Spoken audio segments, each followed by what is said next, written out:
Hey guys, welcome back to the channel. This is story about what if Naruto becomes strong and Jiraiya bashing part 1. Before I start, please do support for more amazing content and comments for part 2. Do consider to subscribe my channel and share my video to your friends and check out the description as well. Let's start the video. My name is Naruto Eizen Namikaze. I am the son of the 4th Hokage Minato Namikaze, formerly known as the Yellow Flash of Konoha, and Kushina Uzumaki, also known as the Red Hot-Blooded Habanero. I also hold the Kyuubi no Yoko, the strongest demon out of the 8 other Biju. My life was not been that great, especially when I was kid, being called demon brat for some strange reason, accompanied with glares and whispers, scourging through garbages just to fill my stomach just so I don't succumb to death due to starvation. I can also remember being beat to death on many occasions. As I said, my life was not as glamorous as it is now. I am now the Yuzukage of the village of Yuzushiobikure, a village that was once destroyed to be left in ruins. This was a village that I built by myself to topple any of the other village, and to be more so supreme than Konoha. Not only that, but I have many beautiful wives that kept me sane within the village, women I fell in love with and share equal love with. I couldn't ask for anything better in my life. That's all I have really ever wanted, to be loved and recognized. But none of this would have ever happened if I wouldn't have met my beautiful sword along with this mysterious orb known as the Hogyoku, along with a man I felt like I could call my father at the time, Sosuke Aizen, a man that was once a Shinigami for a place called the Soul Society, but decided to betray them all for his lust of being a god. He was eventually defeated and was sealed and then put in a prison. But being in prison gave him time to think about his actions. This also theoretically sealed the Hogyoku within him, silently waiting for its successor. His sword, or Zampakuto, which he gave to me, is named Kyoka Suigestu, Mirror Flower, Water Moon, an ordinary blade with an ordinary appearance, yet in terms of its skill is nothing short of beautiful. Complete hypnosis over a person's 5 senses by just a glance of the blade. Flawless. Truly remarkable. Life is good now. I am also the most powerful shinobi in all of the elemental nations, given the first triple S rank, which states to flee upon recognizing me, like they have a chance to flee anyways. This is my story of how I started from the bottom, then made it to the top. Come, and I will share this journey that I have been through with you. Here is my story: love and recognition. 2 words I have been striving to attain for in my whole existence. But yet, these 2 words have always been denied to me. Why? I'm not completely sure. But I do hear people calling me demon brat and glaring and whispering dirty things about me. Here I am again, in the alley looking for food. God, this stinks. I'm so hungry. Please let there be something in here. Aha! An unfinished stick of dango. This should do for now. I rejoiced. As I went to take a bite into the dango, I hear steps and low chatter approach me. Shit! I thought, already knowing what is going to happen. A man with a jonin flask jacket and some chunin along with civilians corner me within the alley. The jonin steps out. Now you are done for, demon. We will finally get rid of you. You caused this village many deaths many years ago, so now we will put an end to you and avenge our loved ones. Fight or flight, this is what was my mind was signaling me. My mind is telling me to run, and get away from these people. And so I did, but where do I go? Running, I come across something is that a small space leading out of the alley. Screw it, it's my only way out. I dashed towards the space soon after they started charging with kunais and shurikens in hand. My heart palpitating, I'm almost there. Squelch, ah, I screamed. Damn it, I got hit. I don't even know where I'm going. Wait, is that a forest? Maybe I can lose them in there, worth a shot. I jumped over the fence and started to run without a destination, deeper into the forest. All the jonins, chunins, and civilians stopped. Hey, what's the matter? Let's go get the demon, yelled a civilian to the jonin. The jonin spoke up. You must be crazy, this is the forest of death. Most ANBU think twice before entering here. And plus he's injured, since I'm pretty sure I nailed him, so if he doesn't die of bleeding out, the forest will finish him off. Let's go. What they didn't know is the demon child was about to rock the village of Konoha, Hokage's office. The Sandaime Hokage, Sarutobi Hiruzen, nicknamed the god of shinobi, a man who had survived 2 wars and mastered at least 1,000 justice, was now sitting on his but going signing through paperwork, customary to his position. Damn, my life has been consumed by these damn papers. Who the hell thought it would be good idea to make paper in the first place? Damn you, paperwork. He stopped and sat up and looked at the picture on his wall in front of him. It showed 3 figures he used to talk to a lot. It showed a tall blonde man beside a woman with red hair and another tall man with long white hair holding a baby. That baby was none other than Naruto. The Sandaime always looked at Naruto as his adopted grandson growing up. He felt sad since he hasn't been able to visit him in a while. Maybe I should take him out to eat tomorrow, he thought. Suddenly an ANBU appears in front of the Sandaime, bowed, a dog mask on his face, with gray gravity-defying hair. Hokage-sama, I overheard a few civilians in the bar talking about Naruto, and how they cornered him in the alley and chased him into the forest of death for him to bleed out and die there. As soon as those words left Kakashi's mouth, an insane amount of killing intent was being felt in the office and throughout the village, to where all the ANBU present in the shadows in the office fell to their knees by the large amount being exhibited by the god of shinobi. Kakashi!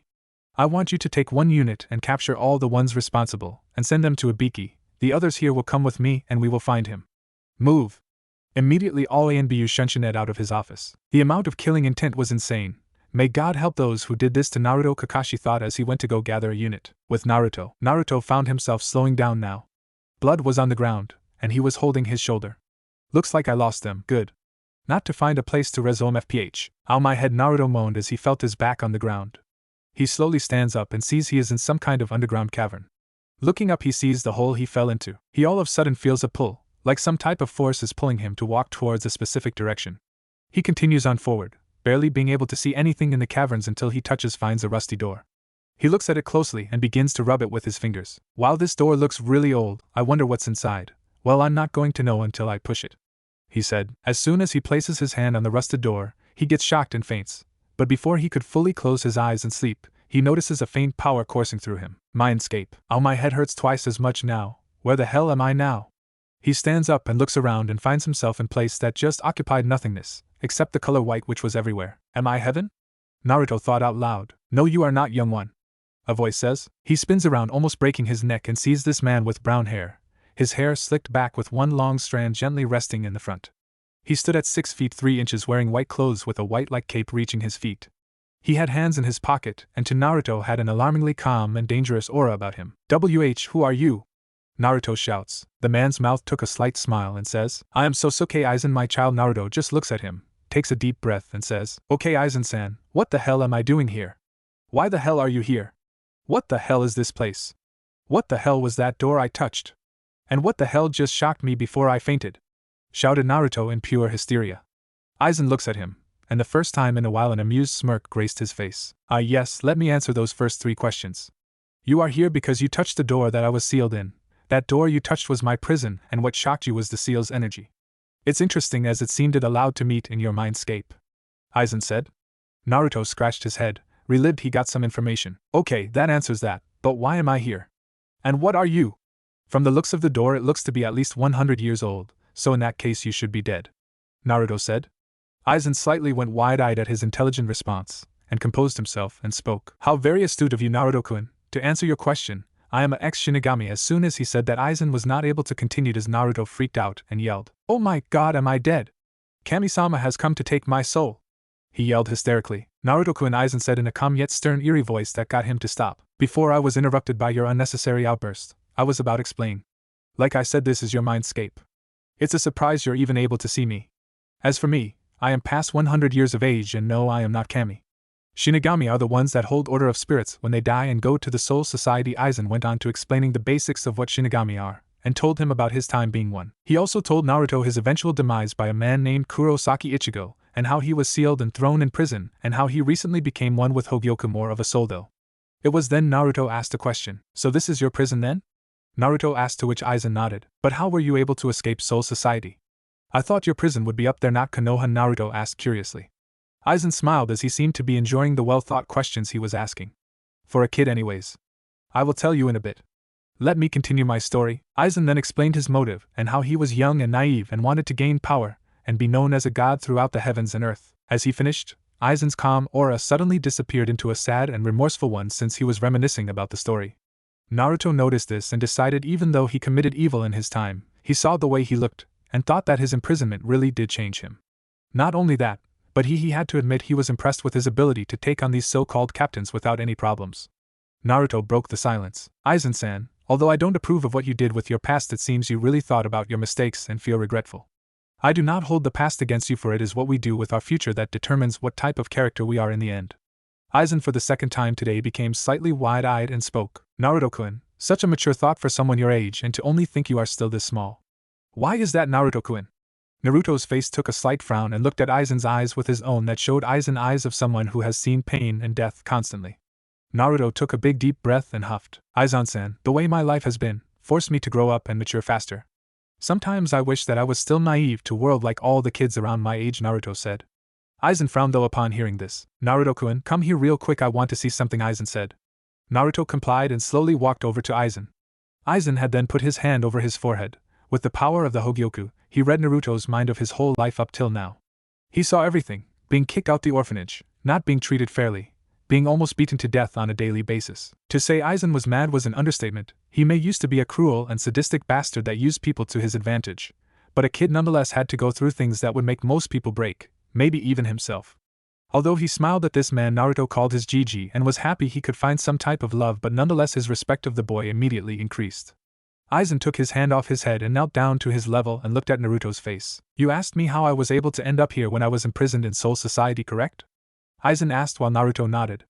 Aizen lifted his palm facing upwards as a small purple came from his body and began to float above it. "This little ball is the Hogyoku. Its power is unimaginable as it was an additional source to my own power. You will learn later on about what this does. But one thing the Hogyoku does is it grants the owner's deepest desire. I didn't want to be in Soul Society anymore, so I'm assuming it took me here," Aizen said as the ball disappeared. Naruto was shocked to say the least. This tiny little ball was the source of this man's power who fought other Shinigamis. It must have been something else. Aizen saw the shocked look on his face and smiled as he asked him a question. "Naruto-kun, if you were to have power, and you were capable of being the strongest shinobi on this planet, what would you do with that power?" Naruto looked up and spoke without hesitation. "I would protect those who aim to harm me and anyone close to me like Hokage Gigi, you Aizen-san, and any future friends. Anyone that would oppose me I will destroy. I will also build a village of my own so I could live in peace." Aizen smiled. A true smile knowing him and this boy will become real friends. He pulls out the familiar purple-looking orb in his hand and said, "Naruto-kun, if you want to be free of all the beatings and mistreatment, and want to become strong and protect those who mean the most to you, then take this orb." Naruto looks at it in awe and says, "Aizen-san, what would this orb give me?" Naruto spoke slightly hesitant. "This orb will give you an extreme increase in speed and strength. Not only that, but you will have my famed Zampakuto, and lastly I will merge with you since I am part of the Hogyoku." Aizen spoke. Naruto looked at him and said, "So when we merge will I be able to come here and talk to you again?" "Yes, Naruto-kun, but only until you have gotten a hold of my past skills, especially with, and without my Zampakuto. But after that my spirit will fade and will be absorbed into the Hogyoku due to you being the new owner." Aizen spoke. With a slight frown which turned into a slight smile, Naruto said with much vigor, "Well, I will make you proud, Aizen-san. With the abilities you will give me, I will change the world. Come high or come low, I will be the greatest shinobi to your testament, and Hokage Gigi." Once again Aizen smiled a true smile and said, "Well, Naruto-kun, we have a long way ahead of us. So once you absorb the Hogyoku we will merge and you will get my skills, but we will have to work on them to make them perfect. Absorbing this will hurt, and you will feel pain like never before. After, you will wake up and it should be in time for when your Hokage Gigi gets to you, since this should alert him. Are you sure you want this, Naruto-kun?" Aizen finished. Naruto without hesitation said, "Let's do this, Deepening." Naruto took the orb from his hands and the orb slowly floated up then smashed towards his chest. Naruto looks over himself. Aizen-san, I thought you said I was supposed to experience pain I've never felt before?" Aizen smirks and at an instant Naruto was screaming for dear life. As Naruto is moving around in pain on the floor, the mindscape starts to diminish, and with that, Aizen began to think about his experience of meeting Naruto. This boy, he will become someone great. I know it. I can see the potential, and if I train him right he should be able to surpass me. This boy is very interesting indeed. No matter, I will turn him into something shinobis and shinigamis fear alike. Moments later Naruto woke up in the same forest he was in before he fell in the hole. Oh my goddamn head, why is it always me head? Why can it be any other body part? As soon as he stood up he immediately noticed the difference within his power and himself. Is this what it feels like to absorb the Hogyoku? Interesting. I feel like I can move mountains. I also feel taller. Way taller. He thought to himself. His focus shifted towards a specific R as he felt a familiar energy source accompanied by 4 other people. As on cue, Sarutobi arrives. "Naruto-kun!" Sarutobi yelled. Sarutobi lands and looks at Naruto in shock. Standing before him was not the short 4-inch kid that looked skinny as he remembered. Before him now is a man standing at 5 feet 6 inches, clothes torn clearly showing the amount of muscle on him. Even breathing or moving any body part slightly, Sarutobi and the other 4 ninja were able to see every muscle move under very little strain. Even some of the women that accompanied the Hokage as Anbu couldn't help but blush red and have a slight nosebleed. He did look a lot older. Especially a purple-haired shinobi. Sarutobi was snapped out of his stupor when he heard, "Ohio Gigi." Sarutobi cracks a slight smile hearing the grandfatherly term being used as he knew only person called him that. "Naruto-kun, what happened to you? Why do you like you're a young adult?" Sarutobi said. Yes Gigi, matters on this issue shall be discussed in your office away from prying ears," Naruto said referring to the Umbu. Sarutobi looked at him in mild shock yet again. Where was the little hyperactive blonde that shouts and is impatient and yelling Deepening? The person talking to him here seemed very calm, cool and very collected. Snapping out of thought yet again, Sarutobi looked at him. Okay Naruto-kun, let's head back to my office. And with that they left Sarutobi's office. Over the course an hour and a half Naruto explained to him that he was first looking for food. Then up to where he got cornered and attacked. As he finished, everyone in room knew Sarutobi was mad if the rise of his killing intent indicated anything.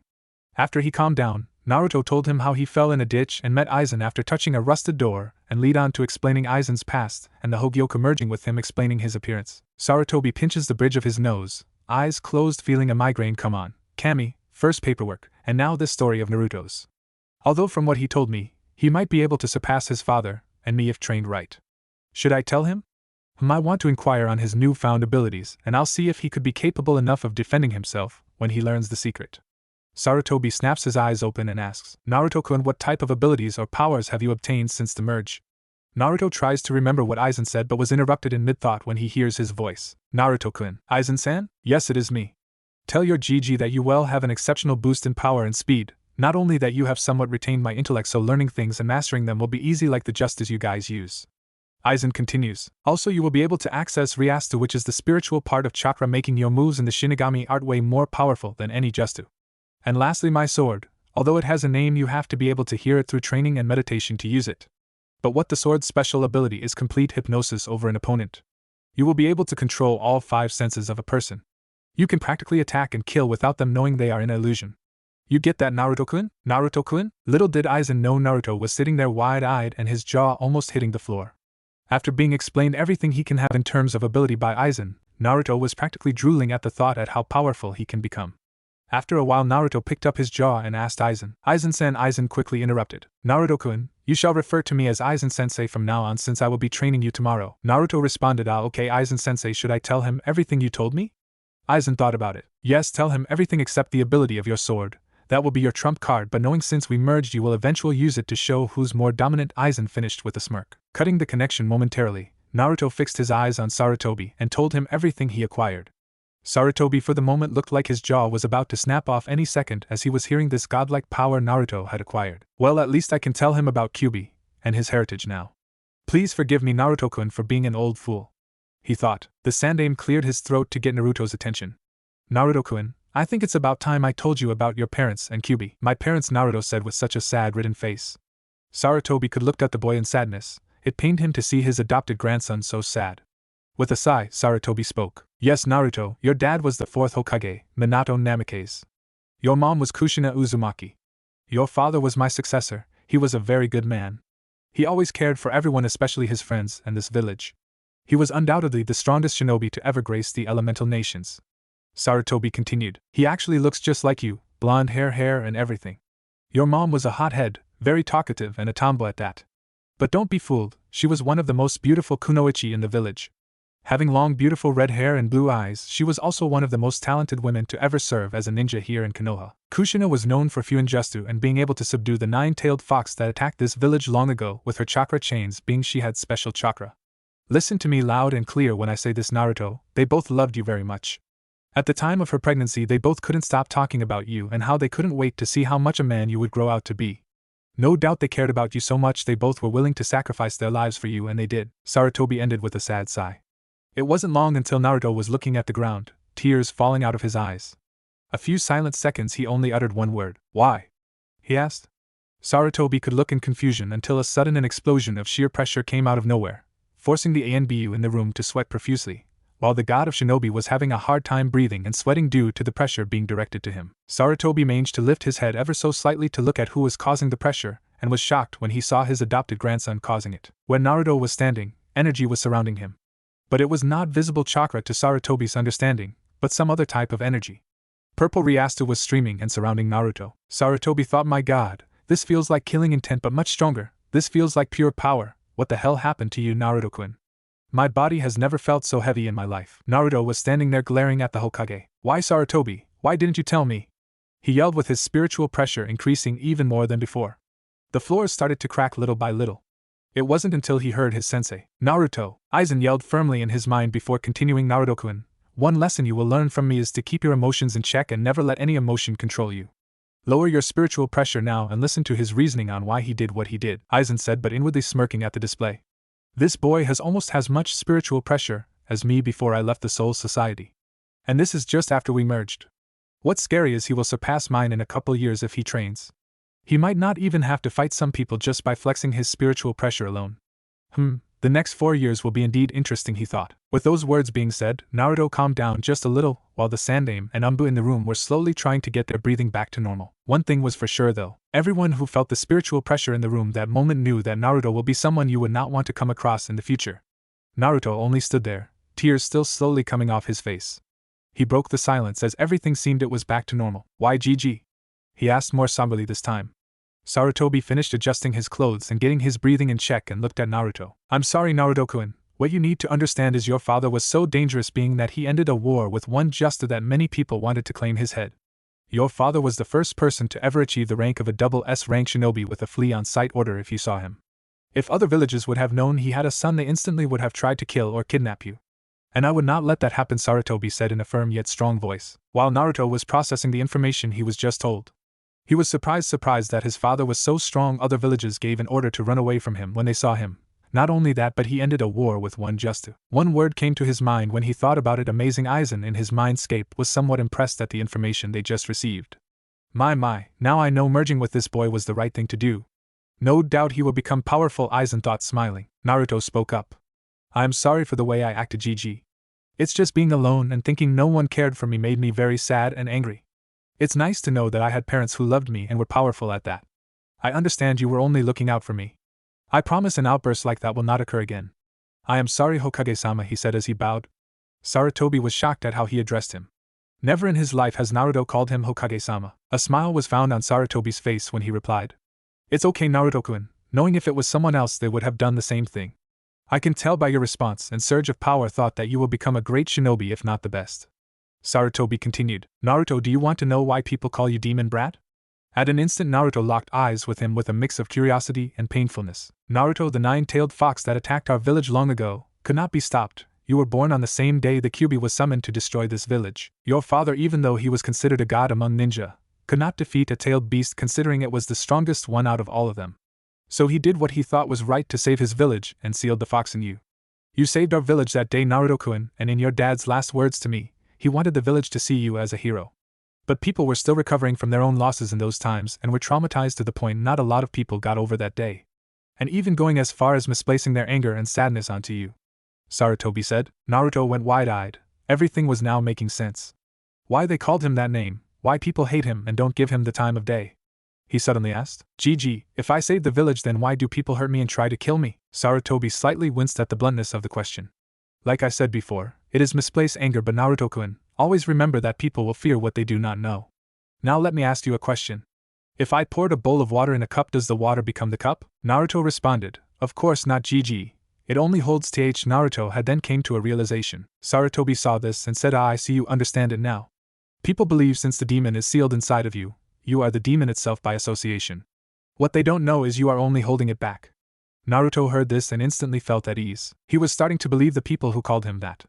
But now that he had found out about his parents and the Kyuubi, he was starting to feel much better. Naruto straightened out his posture and spoke. GG, from now on if anyone messes with me they will feel the wrath of power, and I will not guarantee they will survive. Naruto spoke in a slightly disturbing calm voice. One thing was for sure. With his newfound power, he ain't taking shit from no one. Sarutobi sighed knowing this would happen sooner or later, so he spoke. Okay Naruto-kun, but at least try to avoid it. If not, then try not hurt them that badly.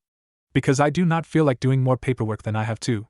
He said as both Sarutobi and Naruto shared a chuckle. I promise, GG.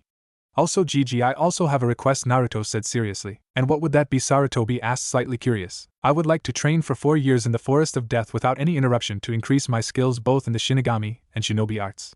After I would like to join the graduating class at the academy. I promised myself that when I got this power I would make you, Aizen-sensei, and now my Two-san and Ka-san proud and become the best shinobi the elemental nations has ever seen. Naruto said with the utmost confidence. Sarutobi and Aizen smiled at the boy's declaration. Are you sure you want to be in the Forest of Death, Naruto-kun? There are many dangerous animals in there? Sarutobi said, slightly worried. Yes, GG. With Aizen with me, along with my training, nothing should be able to touch me. Sarutobi paused for a moment, then said with a sigh. Alright Naruto-kun, I will allow it. Just make sure you come back alive so I can test your skills out myself. The Sandaime said with a smirk. Naruto replied back with a small smirk. Oh, trust me GG, I know I would be itching to take down your old butt and show you who's boss. Sarutobi grew a slight tick mark. I may be old Naruto-kun, but I can still take down armies with ease. he said slightly proud. Yeah, whatever, GG. Hey, can I also get some scrolls before I leave? Naruto asked. Yeah, sure, my boy, let me get some real quick, Sarutobi said as he left to fetch them. Moments later, the Sandaime came back. Here you go, Naruto. Here are some C and B rank scrolls for you to learn, along with some books with chakra exercises just in case to ever plan to use it. Also, since I know you're going to be in the forest for a while, here is a scroll with food and water that should last you for a while. The Sandaime walked back to his deck and was about to start his paperwork when he was interrupted by a voice he thought was going to leave. Hey Gigi, what did my mom and dad look like? Naruto asked, curious as he turned back around. Sarutobi looked at him for a moment and pointed to a photo frame that hung on his wall. Naruto turned his attention to it, and upon seeing it, Sarutobi spoke. The man to your left was a good friend of mine. That is your father, the fourth Hokage Minato Namikaze. The girl to his right is your mother, Kushina Uzumaki, a strong and beautiful woman. And the man in the middle you is a good friend of theirs. His name is Jiraiya the Toad Sannin. Sarutobi thought to himself, I can't tell him that he had a godfather all along. I don't think he could handle that right now. And plus I want to stay alive even if it means doing paperwork. While Sarutobi was in deep thought, Naruto as well was thinking as well. Wow, I really do look like my dad, except now that my hair is slicked back like Aizen sensei's. But my mom is so pretty. I haven't seen a girl as beautiful as her. Not to mention her body looks real good. Wait, what? Naruto starts to fidget. I can't think like that. She's my mom, for goodness sake. Although she does look very pretty. Aizen decides to cut into his train of thought. Well, your mom is sexy, Naruto-kun. I wouldn't have minded getting to know her, Aizen states in an amused voice, knowing he would get a rise out of him. Naruto instantly retorts back, hey team. She's my mom, not your woman. She is mine and you will not do or think anything of that matter. Aizen smirks before responding, my Naruto, no need to get defensive. But I can already tell you don't look at her like a mom. Naruto instantly blushes red. While Sarutobi finishes his thoughts, he focuses his eyes on Naruto and sees his blush. Curious at what is making him blush, he sees his eyes fixed on his mom. Sarutobi smirks very wide and thinks, my Naruto-kun, who would have known you thought like that? Though I don't blame you, not receiving any love and now looking at a beautiful woman, he can't help what to think. Maybe I can get Jiraiya on this, he thought perversely. He then snapped out of his stupor and looked at Naruto. Naruto, my boy, are you okay? He said.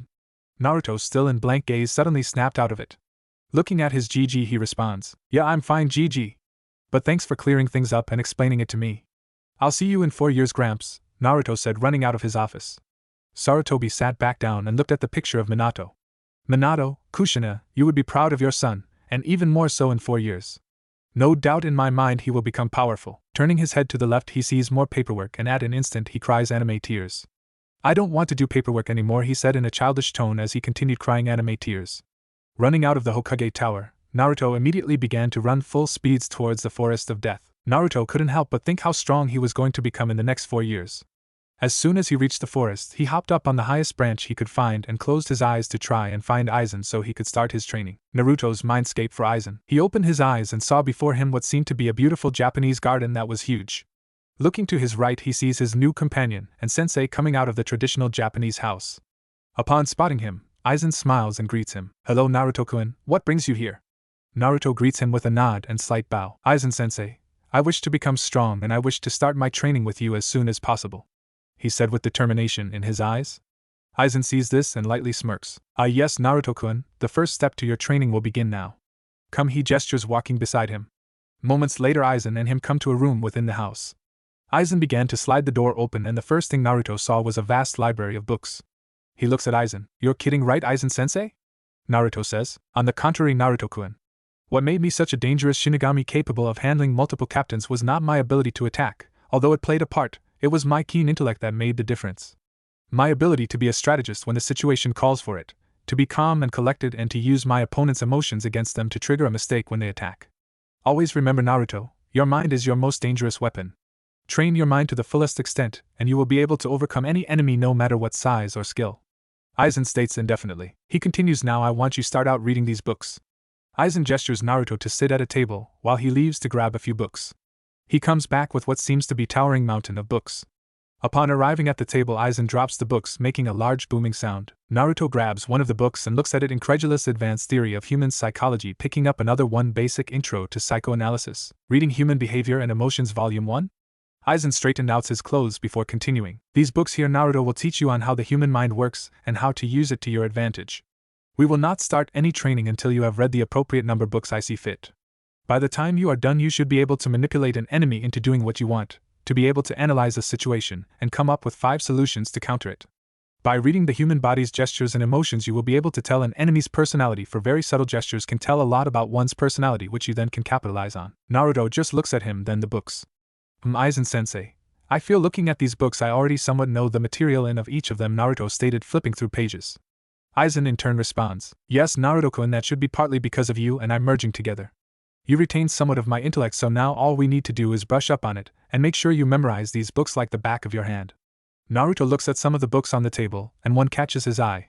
He immediately picks it up, and yells at Aizen. Seduction 101, How to Make Women Do What You Want in Bed. Seriously, Aizen-sensei, I thought I was learning about the human mind, not about seducing girls and learning how to get them in bed. Aizen lazily picks his ear out with his pinky. Seriously, Naruto, can you get more louder? Anyways, you are learning the art of seduction because you will face women who will try to kill you. It would be better to seduce and manipulate them to how you see fit. You may also single-handedly avoid a battle alone with just words and gestures. Plus, by the time you're done reading, every girl you encounter won't get enough of you, and it is a good read. Aizen says with a wide smirk and light laugh. Naruto, on the other hand, blushes blood red and shouts, Aizen-sensei. Naruto whined. He looks back at his sensei and was about to complain some more about the book, and found his gaze was dead serious. With a sigh, Naruto says, Ugh, fine sensei, I will read it. Aizen smirks gets slightly bigger. Thought you would see it my way. Now you will spend every day in this mindscape. Every 2 to 3 days you will wake up to make sure you to eat the food and water your Hokage gave you so you don't die of hunger and starvation, and to make sure no animals have harmed you in the real world. When you are done learning these books and you pass a test I have set up for you, we will continue your training outside of this mindscape, since we don't need books for the spells, since I will teach them to you. Naruto nods his head and replies, okay, I will do that, Aizen-sensei, and I can't wait to try this stuff out in the open. Aizen smiles and says, good. Now read all these books. Once you finish, come find me and I will test your knowledge to see if you understand the material. Hi! Naruto yells. 100 plus books, and a month later, Naruto slides the door and walks into a living room silently. He spots his sensei calmly reading. Aizen-sensei, I believe I have read and mastered everything from reading and spotting emotions from the human psychology books to seducing women to my whim. I would like to test my knowledge and take this test so I may begin in training my skills in the Shinigami arts. Naruto said calmly. Aizen looks up from his book silently, then places his gaze on Naruto and says, alright, I believe the time has come. Wake up, Naruto-kun, I will be right behind you. Nodding, he slowly fluttered his eyes open. He sees himself sitting on a branch. Jumping off of it, he lands on the ground and starts to see Aizen materialize in front of him. Naruto looks at him in awe and asks, Aizen-sensei, how are you able to come out of my mindscape? I thought you were just a spirit. Aizen smirks smugly. Well, Naruto, since I am fused with the Hogyoku, I can materialize because of the power of it. Now come, Naruto, let's head deeper into the forest. Aizen says, walking deeper. They finally arrive to an open space with a lot of room. Aizen began walking towards the middle. Aizen directs Naruto to walk the opposite direction. As now they are facing each other, Aizen materializes a small timer and sets it, then places it on a small log near him. Naruto-kun, this is your final test. Aizen said, facing him. This timer here is set to 3 minutes. You have 3 minutes to read and decipher my personality. When the 3 minutes is up, I will ask you what you can deduce from simply looking at me. If you happen to so miss one little detail about me, I will attack you and kill you here, and we will both be sealed within the Hogyoku. Your test starts now. As soon as Aizen let his words settle in his student's mind, he took a moment to look at him, inwardly smirking. So he has learned something. His demeanor has not changed, even though I mentioned I would not to hesitate to strike him down, and he didn't even flinch. His posture looks exactly like mine. Very good, Naruto. Now let's see if you will pass. Inside, Naruto was somewhat skeptical by his last statement, knowing it was not at all as it seemed. Running his mind through everything he has learned up till now, he examined Aizen methodically. By his facial features, I can see he is relaxed. No facial muscles are tensed, no eyebrow twitching. His blinking of his eyes are controlled. But with a slight smirk, I can tell he knows I am closely examining him. His arms are loosely hanged by his side, ready to pull his sword out at an instant. Chest breathing looks to be the same. His posture is tall yet relaxed. He believes he's still superior to me and has nothing to worry about. Naruto looks at the timer. It shows 1 minute and 30 seconds. Okay, legs slightly bent so he has balance just in case I attack, or he does. Now to his feet. Well. What is this? Very interesting, Naruto says, more closely examining Aizen's feet. Shifting from the balls of his back feet to its regular posture. And his left leg slightly inching forward. That just confirmed my suspicion to his last statement. Naruto thought very proudly. Regardless if I answer this wrong or right, Aizen-sensei is going to lunge and attack me. Very tricky of you, Aizen-sensei. He must expect me to counter. Now to divert an oncoming attack and counter. His sword is on his left side, which tells me he is right-handed. When he pulls it out, he will slash with a wide arc, or his sword will come down to slash me. His two legs are slightly more apart than usual, so he will use a wide arc to overpower me, so he will compensate for the speed and balance he could have had in straight slash. Okay, I know what to do. Bring it, Aizen-sensei. Ring, ring, ring! Aizen stops the timer. So Naruto-kun, what can you deduce from just looking at me? Aizen says with a smile. Naruto showed his smile in return. But it wasn't a regular smile, a smile that clearly shows he knows what he is planning. Yes, Aizen-sensei, let's see, you are very relaxed in the stance you are in now. You look to be ready for anything. But what caught my eye is the way your legs are positioned, he replied. Aizen's smile getting bigger and replies innocently. Really, Naruto? Please elaborate. Aizen stated. Naruto responded back. Certainly, sensei. The last sentence you told me about striking me down if I didn't get one thing right about you got my attention. As soon as I started examining your feet, I saw that your left leg was slowly inching further from your body while your right leg was routinely shifting to the balls of your feet. You were planning on attacking me regardless, Aizen-sensei. Naruto finished with a wide smirk. Aizen looks at him with a big smile and chuckles before talking. Very, very good, Naruto. You have indeed figured out my true motive by only reading my posture. I am very impressed. You are ready to learn the Shinigami arts, Naruto-kun. As soon as the words left his mouth, Aizen blurred out of existence and went to slash Naruto with a wide arc just as he anticipated.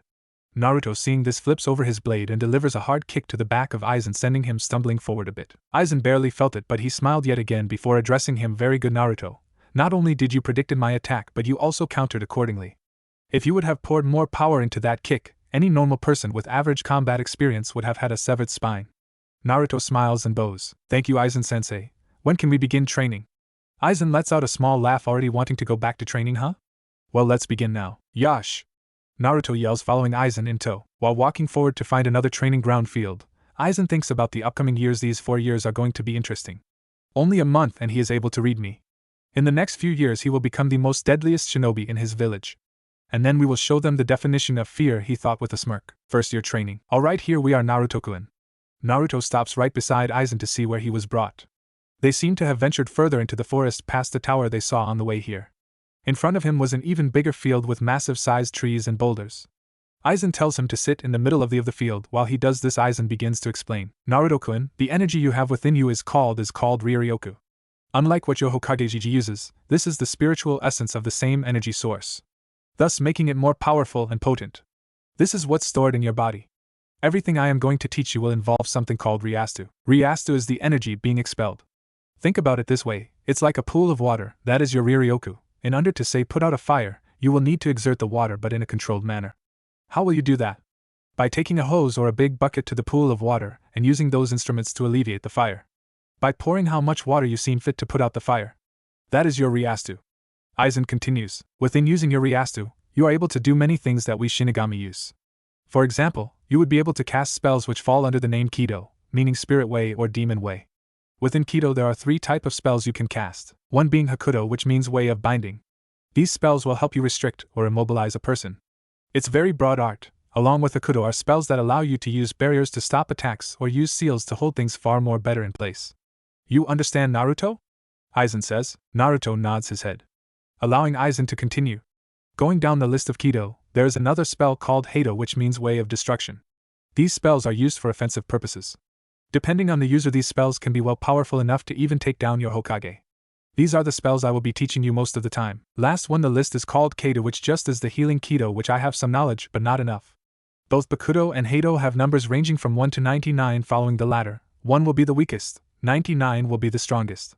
Don't be fooled by the numbers of their ranking though. An experienced captain can make a low-level spell very powerful, especially with Hado. Also, there are incantations that go along with each spell both for Hado and Bakudo. Using an incantation will power it up but will slow down your time to use it. You can however not cast an incantation, as you will be able to fire it faster although it is weaker, but like I said, train enough on it, and can become strong even with an incantation. Are you keeping up with me, Naruto-kun? Aizen says. Naruto nods his head in confirmation. Along with using your Ryastu, you are able to use your sword, which we call a Zampakuto, which means soul cutter. These are sentient swords. We use these swords to send souls to their respective places and to ward off hollows, which are souls that do not cross over to the Soul Society for staying in the world of the living for too long. They are corrupt spirits who feast on living or deceased human souls alike. Anyways, Naruto, a Zampakuto always has a name and is a spirit, and you will discover it through Jinzen, or sword meditating. Only then the spirit will fight you and decide if you are worthy enough to hear their name and wield them. Once you do hear their name, you will unlock what's called a shurikai or initial release. In order to release your shurikai, you will need to know their release phase or word. There are 3 forms to your sword. There is your sealed state, your shurikai, and then your bankai. The sealed state will look like an ordinary sword. Once you utter the shurikai phrase, it will transform to a different appearance. As for bankai, which means final release, which you will only achieve that through dominating your Zampakuto spirit in their world. By doing this, your power increases 5 to 10 times. Do you understand everything I have told you, Naruto?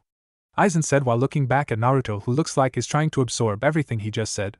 Naruto sighs and runs a hand through his blonde hair, leaving a single strand in the front. Yes, I do, Aizen-sensei. The power I need in order to do Kido is based on my Ryastu, which I get from a pool of energy inside me called Riryoku. Also, there are 3 types of spells that fall under one category, and within that category, I can either heal, attack, immobilize, or defend. Also, I will be getting a sentient sword that I will have to meet within meditating. Once the spirit thinks I am worthy, the sword will tell me its name and release command to where I will be to use its true abilities. Naruto said. Aizen looks at him with a smile. Very good, I see you get the gist of it. Now stand up and I will teach you how to do Heido and Bakudo spells. We will be doing this for 6 months, then the rest of the months I will teach you how to wield a sword and you will be meditating to reach your sword spirit. I will also tell you we will have to talk to Kyuubi so we know it won't do anything to harm you or your training. Aizen said, heading towards the trees and rocks. Naruto flinched slightly when he heard meeting Kyuubi. But knowing he had to do it, he straightened up and followed Aizen towards the dummies. Upon arriving, Aizen spoke first. Now Naruto, I will be teaching you multiple Heido spells on these trees and boulders. You will do these till you drop and don't have an ounce of Ryastu left. Are you ready for your training? Naruto said in slightly excited voice. Yes, Aizen-sensei, let's do it. Aizen smiled and replied, good, here is your first 2 spells, it's called Sho and Byakurai. 5 months later. Heido number 4, Byakurai, pale lighting, Naruto said, obliterating 7 to 8 trees with one finger. Turning his gaze to a boulder that looked about to be twice as big as him. Naruto sticks his palm out and yells Heido number 31, Shikaho, red fire cannon. A red fireball shoots out of his palm, completely reducing the boulder to smithereens. Looking at his handiwork, soon hears clapping. He turns around to see his sensei smiling. Aizen then speaks, very impressive, Naruto-kun. Using Heido number 31 without an incantation. You have certainly improved then from a few months ago. Good, now let's see how your Bakudo is. Get ready, Naruto. I will fire 2 powerful Heido attacks. If you can manage to withstand one attack with a barrier and immobilize with another, then you have learned all I can teach you in that area and we can move on. Naruto looks at him with a calm demeanor and leaps back while Aizen goes on the offensive, signaling the start of his spell. Aizen yells Heido number 31. Shikaho, a huge red energy ball shots out which appeared to be 3 times the size of Aizen due to him pouring his Ryastu into it. Naruto puts his arms up and moves them in a synchronized order and sticks his right arm out and yells, Koko no Jamin, Gate of the Tiger Fawn. At that moment, a barrier appears out of nowhere shaped like a watermill and at an instant takes the giant red fireball. The barrier slightly cracks then shatters. Aizen smirks when he sees this. Good, Naruto-kun, now for my final attack, Heido number 63, Raikoho, Thunder Roar Seer. A massive wave of yellow energy shoots out. Naruto was now watching calmly with his hands in pocket with a smirk. With the yellow wave nearing Naruto, he quickly shunpas behind Aizen, points 2 fingers out and yells Bakudo number 1, Sai, restrain. Naruto stands there with one hand in his pocket and smirks back at Aizen, who has his arms restrained. Aizen, upon breaking out, congratulates him. Well, very good job, Naruto-kun. Very impressive Bakudo spells. It seems you are ready to learn Zanjutsu along with the technique called Hoho. Sit and I will explain. Naruto sits down while Aizen begins to explain. We are getting close to you discovering your sword. What you will be learning is how to wield a sword. It's called Zanjutsu, or the way of the sword. Wielding a sword is an art. It should always act like an extension of your own arm. When it was me, I had no equal in those terms. I will be running you through katas which you will memorize until you can do them like it's second nature. I will also have you learn one technique which come in handy when wanting to finish things quick. But that will be for later. For now I will teach you a move Shinigami use called Shunpa, meaning flash step, this one of the variations of it. It goes along with your sword. It's a technique where you pour your Ryastu to the bottom of your feet to move across a distance in blind eye speed. I was possibly the fastest, but who came to equaling me more or less is a woman named Yurichi Shihoin. She was so fast she was nicknamed Goddess of the Flash. I will be teaching you that and one more variety, but after you master the flash step. This is what it looks like. I will be at that tree. Aizen turns away from Naruto and flash steps towards the tree. At an instant Naruto only half blinked and was shocked to find his sensei at the tree. Naruto then says, amazing sensei, I wasn't able to see you move at all. Aizen smirks at that and replies, well, that is because partly we haven't trained your eyes to keep up and I'm just that fast. Naruto looked at him in awe. Aizen sensei, can we begin now? Aizen smiles and says, yes, we can, Naruto. I have taken the liberty to get you a wooden sword first so you won't hurt yourself. We will spend half the day with your katas and the rest flash stepping. Let's get to it. Yes, Aizen-sensei, Naruto yells. Unknown to them, there was a purple-haired kunoichi whose hair shaped like a pineapple and wearing a trench coat watching him as he trained. Just who are these two gakis? By the looks of it, they look to be at least elite jounin level shinobis. Yet I haven't seen any justice. Just who is this blown gaki though? I might just have to keep an eye on them, and an extra eye on the blonde one, Kokuku, she thought mischievously before disappearing. 6 months later. Clang! Clang! Clang! Both Aizen and Naruto separate from each other. Then at an instant both flash step and disappear only to clash swords with one another. This lasts for about 15 minutes, both not showing any slight fatigue or emotion. They both back up yet again to face each other until Aizen speaks first. My, you have improved dramatically. Your strokes are almost flawless. And your flash step is almost equal to mine. That is enough for today. Tomorrow you will talk to the Kyuubi. Understood? Naruto replies in a cool, calm tone. Yes, Aizen-sensei, I am ready to face anything that will come my way. They will be nothing compared to me. Kyuubi or not, they are only mere ants. Naruto says. Aizen smiles at his response. Great, now go rest for tomorrow. The next day, Naruto wakes up early in the morning and starts to meditate to try and find his way to the Kyuubi's mindscape. Kyuubi's mindscape. Drip, drip, drip. Naruto opens his eyes and sees he is in a sewer. Dark, damp and eerie is what Naruto could describe it as. Walking forward, he starts to see a huge cage with some type of seal on it. Walking closer, he hears a low growl and then a full growl that flies past him with such intensity his hair and clothes almost look like they're about to be torn off. Inside, Naruto was unaffected and merely got closer. Then he hears a booming male voice. Well, well, well, it finally seems my insignificant vessel has come to finally greet me. The Kyuubi says, coming towards the cage in all its glory. Naruto, looking at the gigantic fox very calm and collect as ever, responds. I am Naruto, and so you are the Kyuubi no Yoko, huh? I believe the stories about you were an understatement. You look like nothing but a weak fox who is trapped in this cage. Nothing but an ant compared to me. Tell me, how is it living in that cage? Must be very infuriating, is it not? Kyuubi suddenly roars. You insolent little whelp! I am the Kyuubi no Yoko. The strongest demon out of them all, and the one that raised Konoha to the ground. So you will respect me and my power even if you are cute, Kyuubi says, raising its killing intent towards unimaginable levels. While Naruto sits there, his eyebrows raised, and begins to talk. Cute, huh? I assume by that statement you are a woman. Do you have a human form you can show me? Kyuubi was a little taken back by the assumption. Refocusing, she responds. Why yes I do, Naruto-kun. Kyuubi responds coyly and transforms. In front of Naruto is not the gigantic fox anymore but a woman. To be about 5 feet 6 inches, very slender frame, face of a goddess, long red hair that looked to reach her mid-back, a very well-endowed chest. If Naruto had to guess, it would C cup, borderline D cup. Along with the sexiest, long and slim tender legs he has ever seen. It only added to the fact that she was naked also. Kyuubi sees Naruto checking her out, and she can't help but check him out herself. This man was tall, slicked back yellow hair, with a single strand on his forehead, hands in his pocket, and a chiseled face. She can tell through the civilian clothing he was wearing he has an unbelievably nice body. Although she wasn't showing it, she really wanted to just pounce on him. Naruto snapped her out of her thoughts when he spoke. Wow, such a beautiful woman.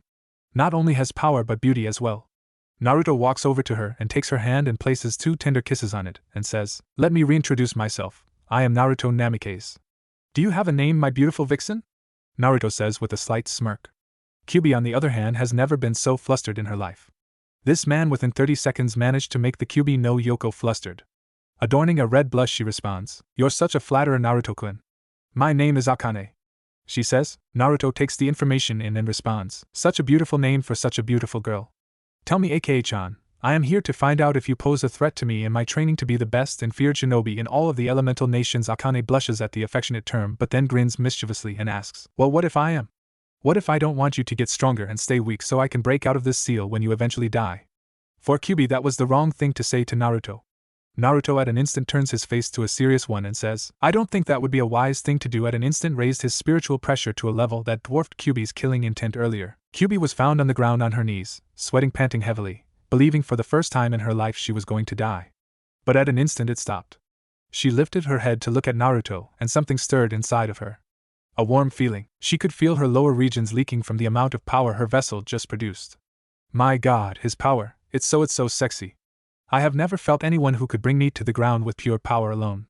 Kyuubi was reminiscing about her encounters with other male demons. Kyuubi did have many suitors but none interested her back where she used to live.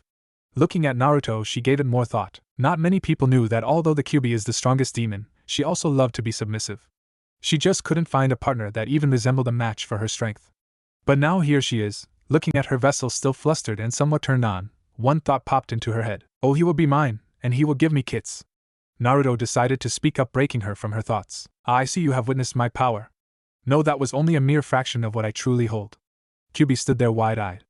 A fraction of his power was enough to bring her down. How much at half, or full power at that? Naruto, seeing the realization in her face, asks again. Let me ask you this question again, Aka-chan. Will you hinder my growth as a shinobi to becoming the most feared in the elemental nations?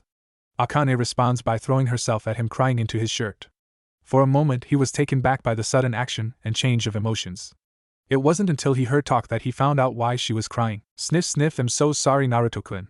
I am so sorry. Naruto looks at her down, head buried into his chest, trying to figure out why she was saying sorry. And what would you be sorry for, Aka-chan? He asked in a more softer voice.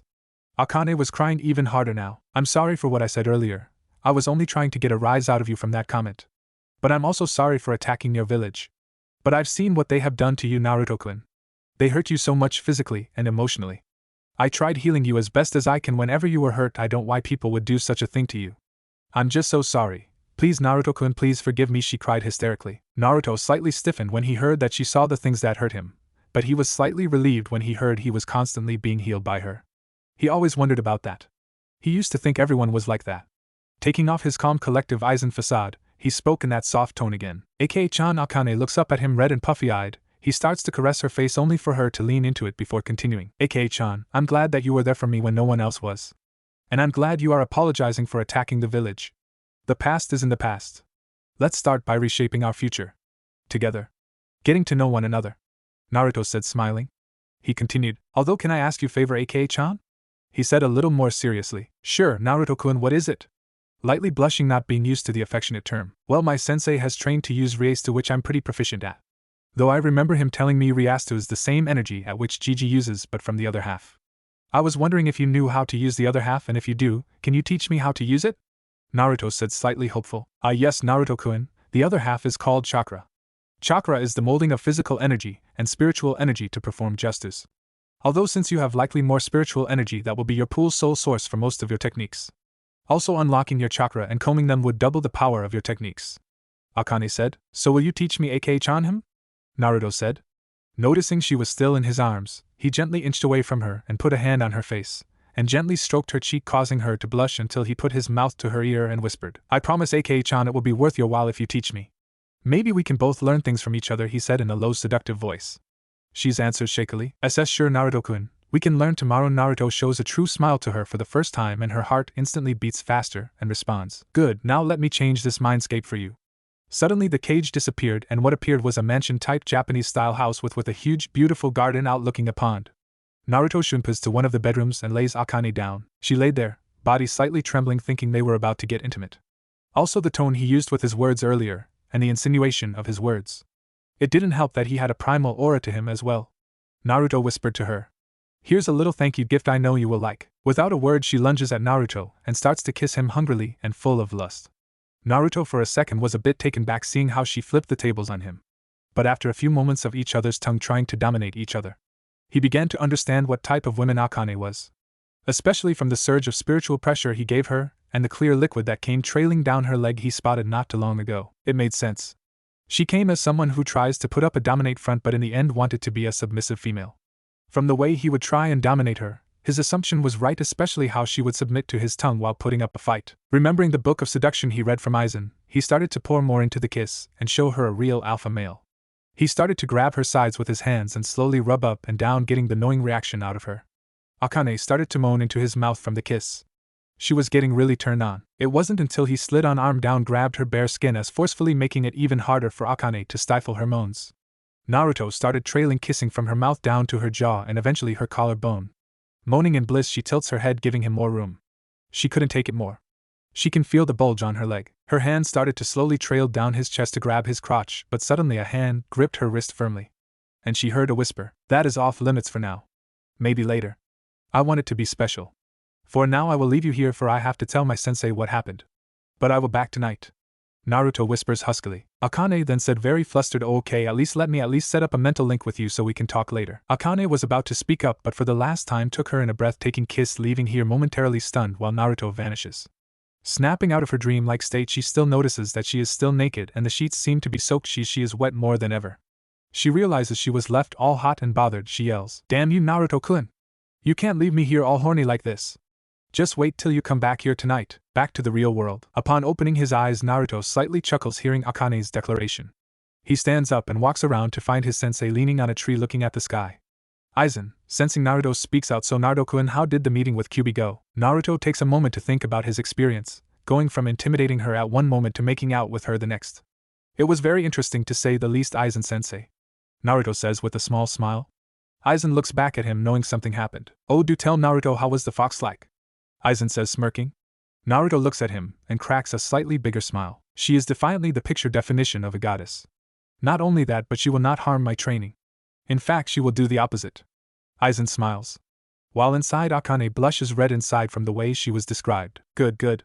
"We also have another problem," Aizen said. "I believe you are referring to our food supply being almost non-existent. Am I right?" Naruto said. "Correct. It looks like we will have to go back to the village and get some," Aizen says. Naruto, on the other hand, thought about it and spoke. "Aizen-sensei, I believe you have a way of getting the food without having to show ourselves, correct?" Aizen smirks. "Very much so. Tell me, Naruto-kun, how do you think we can get in a grocery shop without people knowing who we are?" Naruto takes a moment to think about it. "I can't do any justice, for I haven't unlocked my chakra yet. We can't sneak in there, for Aizen-sensei never taught me stealth. I also can't ask Gigi either. The only option I can think is to IC. That could very well work. And it will be a good way to test it out." Naruto smirks back at Aizen. "I see what you have planned, Aizen-sensei, and I believe it will be a good way for me to see if I improve." Aizen chuckles. "Well, then we leave as soon as it gets dark." Little did Naruto know he was about to encounter a situation that would really test his skills. The sun began to come down. Naruto looked at his sensei and spoke. "Aizen-sensei, it's time." Aizen looks back at him and says, "Indeed it is. Let's see whose Shunpa is faster." And Naruto-kun. Naruto, with a slight smirk, replies, "I believe mine will still be faster, Aizen-sensei. I am already at your level, and in 3 more years I will only get stronger." Aizen replies, "Let our actions do the talking, Naruto. Let's go." Both figures blurred out of existence, each blurring out of the forest at breakneck speeds. Reaching the gate, they see the 2 gate guards asleep. Aizen sees this, says, "Let's move faster, Naruto. The goal is to be in and out in 40 seconds to a minute. Grab as much as you can and what you need." Naruto looks at him and smiles. "Yes, I do believe we should speed this up. I will only take what I need that I know will last me for a while. So I limit my visits to the village." Aizen looks at him and smiles. "Good idea, Naruto-kun. There's the store, let's go." 1 minute and a mad store owner later. "Well, it seems like we accomplished our goal," Aizen said, carrying a few bags. While him and Naruto were shunping back to the forest of death, they both hear a woman's scream coming from a compound ahead of them. "Help! Help me, someone! Please!" Naruto and Aizen instantly perk up and stop. Naruto gives Aizen a silent signal telling him he's about to go, and found out what's going on. Aizen smiles and looks at him, then the knight, and says, "Helping people within your village even after what they have done to you. You're a good kid, Naruto. Doing something I would have never thought about." Naruto flashes a true smile. "Hi, Aizen-sensei. You should know me by now. None who oppose shall live to see another day," Naruto said, putting his Aizen facade. He was about to shunpa before Aizen stopped him. "Naruto, switch me swords." Naruto's head snaps back wide-eyed. "Sensei, why? Surely I am not ready to handle something as beautiful or powerful." Aizen chuckles. "I believe you are ready to handle my sword. Your katas are flawless. All you need to do now is just get used to the blade." Aizen unties his sheath and gives him the sheath with the scabbard. Naruto takes it into his hands somewhat shakily. Taking off his sword and sash, he trades Aizen. Marveling at how beautiful the blade is, he ties the green sash on his waist and securing the sword. He looks at Aizen and bows. "Aizen-sensei, I will make you proud using this sword. This means a lot to me." "Thank you." Naruto then shunpas to the compound. Aizen, while making his way to the forest, begins to think, smiling, "You already made me proud, Naruto. You just don't know it yet." Uchiha compound, Mikoto POV. Mikoto was running around the compound frantically trying to escape from her son. Seeing all members of her clan on the ground dead. Her older son, the prodigy of their great clan, just slaughtered everyone. She had to witness her son kill his father. Mikoto was having a hard time wrapping her head around this concept. She was shaking out of her thoughts when Itachi Uchiha, a graduating student at the top of his class at 7 after only 1 year, mastering their famed Daidojutsu the Sharingan at 8, passing the Chunin exams at 10, and becoming an ANBU captain at age 13. No doubt he was well beyond his years. Stood in front of Mikoto, blocking her only chance of escaping. Mikoto stood there frozen. The only thing now that was in her way was her son. Itachi looked at her emotionless. Sharingan blazing. Mikoto broke the silence. "Why, Itachi-kun? Why did you slaughter our clan? Your father, your friends, tell me why." Mikoto said on the verge of tears. Itachi stood there silent. Until speaking in his monotone voice to test the capacity of my skills. Although you should now Ototo is alive. I put him in a strong genjutsu. He will come to despise me. He will hate me and look to seek revenge. It ends here. Itachi took out his ninjato and looked at his mother for the last time. And silently whispers, "Forgive me, Kasen," and brought his sword to slice her. Mikoto closed her eyes believing she was going to die. It wasn't until she heard a loud clang in front of her. Opening her eyes, she sees this tall blonde man in front of her blocking her son's sword. She hears the words, "I don't think that is a wise choice, Umbu-san." Naruto's POV. Naruto quickly shunped inside the compound. Upon entering, he saw bodies on the ground with blood everywhere. Quickly walking to some bodies on the ground and closely examining them, it seems these kills were fast with only a single strike. Looks more like this person did not want to trend too long here. Upon further inspection, he spots a little boy on the ground squirming and sweating. It seems he is the only one who is alive. But it seems he is in some nightmare, he thought, quickly picking him up and setting him down near a house. He quickly shunpas further into the compound, and he comes to see two people. A man and a woman. By the looks of it, she must have been the one who was screaming.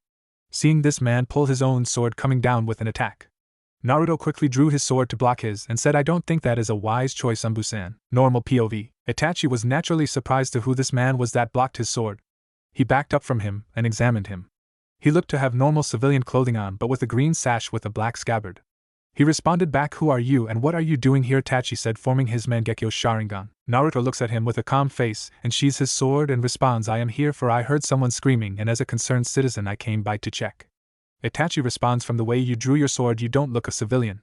"Who are you really?" "That really isn't important now, Umbu-san. Tell me, why have you gone and murdered everyone here? I am very curious to hear your response." Itachi responds with the same answer he told his mom, "I did this to test my capacity of my skills." Naruto looks at him questioningly. "To test your capacity, huh? I hardly believe that's the case, Umbu-san. Why kill people who aren't up to your level when you could have clearly tested your skills among your fellow Umbu?" Naruto said. Itachi for the first time in a while became slightly stunned at his statement before Naruto continues, "So tell me again, Umbu-san, what is your true motive murdering everyone here?" For a while Itachi didn't respond. He charged Naruto with his sword in hand, planning to end him by slicing him down. It wasn't until Naruto did something that surprised him. With one hand in his pocket, Naruto quickly drew his sword, with the other hand blocking the downward strike with ease. Pushing Itachi back with his sword, he turned his head to Mikoto, who was still frozen in place, and flashed her a slight smile, and says, "Do not worry your little beautiful face over this. This will be quick." Mikoto on the other hand blushes from cheek to cheek from the compliment she was given. She begins to wonder who this man is. Who is the blonde man? By the way he handles his sword, he must be good if he can block Itachi-kun with such ease. Itachi-kun isn't a slouch in all means. Mikoto starts to look at him up and down more closely. "My god, look at that body. I can literally see every muscle on him. Man, I can just picture him being on M." "Bad thoughts, Mikoto, bad thoughts. He's probably half my age. But my god, look at him," she said somewhat dreamily. Naruto on the other hand sizes up Itachi. "Very good, his form is good. But not as good as mine. His stance is very loose with a few holes. But it mainly relies on speed. His footwork is good from the way he charged at me. But what is with those eyes? I've never seen them before. It must be an enhancement to his skills if he has them activated." But to what? His physical skills, his chakra? Well, let's see how he proceeds." Itachi flashing through hand signs yells, "Katan, Gokaku no Jutsu, great fireball technique." A huge fireball shoots out of Itachi's mouth and heads towards Naruto. Naruto unfazed, shunpas right behind Itachi and whispers, "Too slow, Umbu-san." Itachi hears this with wide eyes. He didn't even see him move. Capitalizing on Itachi's stunned state, Naruto draws his sword to slice him on the back.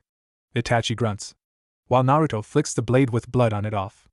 Itachi then begins to fight him in taijutsu using a high-level stance, but much to Itachi's surprise he is dodging with much ease. Backing off, Naruto begins to talk again. "Very good, Umbu-san, but in terms of skill you are nothing but a speck of dust compared to me." Itachi, knowing he was trying to get a rise out of him, says nothing while Naruto continues, "Tell me, is this what Umbu are capable nowadays? Looking at your skills I assume you hold a high position. But why is it you cannot still strike me? I will tell you why.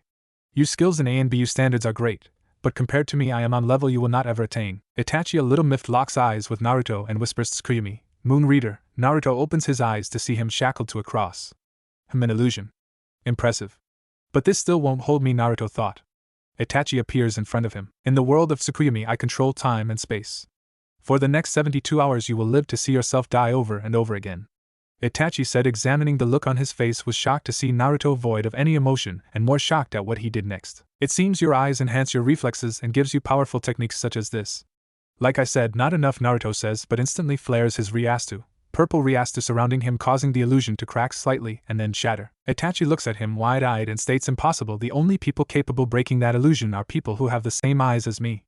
Itachi yells, showing his first emotion throughout the whole fight. Naruto smirked, knowing he was starting to show his emotions, but just points out his finger and says, Heido number 4. Byakurai, a streak of thunder shoot from his finger at fast break speed and stuck Itachi clear in the shoulder. Itachi grunts a little louder before gathering more of his chakra. Looking at Naruto, he retaliates. Amaterasu, heavenly illumination. Again, the flame does not reach Naruto at all for him being too fast. Mikoto, on the other hand, watching this battle, is just completely stunned. This man is single-handedly fighting her son with ease, who is known throughout the village as one of the strongest ninjas. Oh my, I have to get to know this guy now. Hopefully he can tell me his name so I can give him an award, she thought with a blush, but turned her eyes back to the battle. Seeing the frustration on Itachi's face, he speaks again, your techniques are too slow. You must be low on chakra, I presume, considering you're slouched and panting. I believe I am done playing with you. Naruto begins to flare his spiritual pressure, as he did to Akane at their first meeting. Itachi soon finds himself on both knees, almost hyperventilating at the sheer weight he feels on his whole body. It lasts for about 30 seconds and looks up to see Naruto slightly smirking. Like I said, Umbu-san, you are a nothing compared to me. That pressure you felt is my raw power alone. I only used a fraction of my power as a whole. Continuing to fight me is useless at this point. Itachi, for the first time in his life, looks at Naruto with fear. Figuring out that he was merely toying with him, an ANBU captain at that. Naruto began to speak again, knowing that I have this power, I would like to propose something to you. Itachi became genuinely interested in what he was going to say and said, and what would that be? Naruto looks at him and continues, right now I am not a ninja of this village, for I have yet to go the academy. Itachi became wide-eyed and his jaw dropped. This man, who looked to be at least a teenager, is someone who has not started the academy at all, which tells Itachi he must be younger than he really is. Naruto continues, after I go to the academy and graduate, then become a chunin, I am going to leave this village to start my own. What I propose is, since I know you are a strong and capable ninja, I want you to be one of my first captain among my ranks. Itachi was a bit skeptical at first. Your strength is believable, but where and how do you plan on making a village? Naruto looks at him with a sinister smile and says, it will be explained in due time if you plan to join me, that is. I can exterminate you like a fly right now if you wish. But I do see great potential in you, Umbu-san. If you don't mind me asking, what is your name? Itachi hesitates. Then responds, I am Itachi Uchiha of the Uchiha clan. What is your name? Naruto runs a hand through his hair and says, I am Naruto Namikaze. So Yachi-san, what do you say? Itachi and Mikoto for one was stunned hearing this. Naruto. As in Kushi-chan's child? Wow, never expected that, Mikoto thought. Itachi for one is still wrapping that head around his name and remembers. He's heard of him as the Jinchuriki of the Nine-Tailed Fox. He also knew the treatment the villagers gave him, for he was one of the ANB that was assigned to watch Naruto whether he knew it or not. Breaking him out of his thoughts, Naruto continues, Itachi-san, I sense Hokage GG and 4 other energies on their way here. Make your decision now, Naruto said a little more intimidatingly, rising his spiritual pressure again. Itachi instantly recognizes the power and quickly responds, give me time to think about it, Naruto-kun. All I can say is this was a mission given to me, for I will become a Nukenin. If I'm correct, we will see each other again very soon. Naruto sat there examining his options of his response. Sensing no deception, he responds, very well, Itachi-san. I will let you leave. You better make sure we do keep in contact. If not, I will find you myself and will show you power you have yet to see. Naruto says indifferently. Itachi nods his head and says, yes, we will. And also, can you please look over my Ka-san? I'm not sure how my brother will react to this incident, but can you also keep an eye on him as well? Naruto nods his head, very well. Make sure you contact me in 3 to 4 years' time, for I will become an official ninja and set my plan into motion. Itachi turns around and about to set off until he says, Naruto-kun. I knew your parents. And they were good people. They would be proud of you. Naruto stiffens at the confession but smiles at him and says, I know, Itachi-san. This is why I'm doing this. For the people I care about. Without a word, Itachi disappears, turning his gaze back to Mikoto standing there in complete shock. It was until Naruto snapped her out of it and said, are you okay, pretty lady? Mikoto blushes again and says, why yes, I am.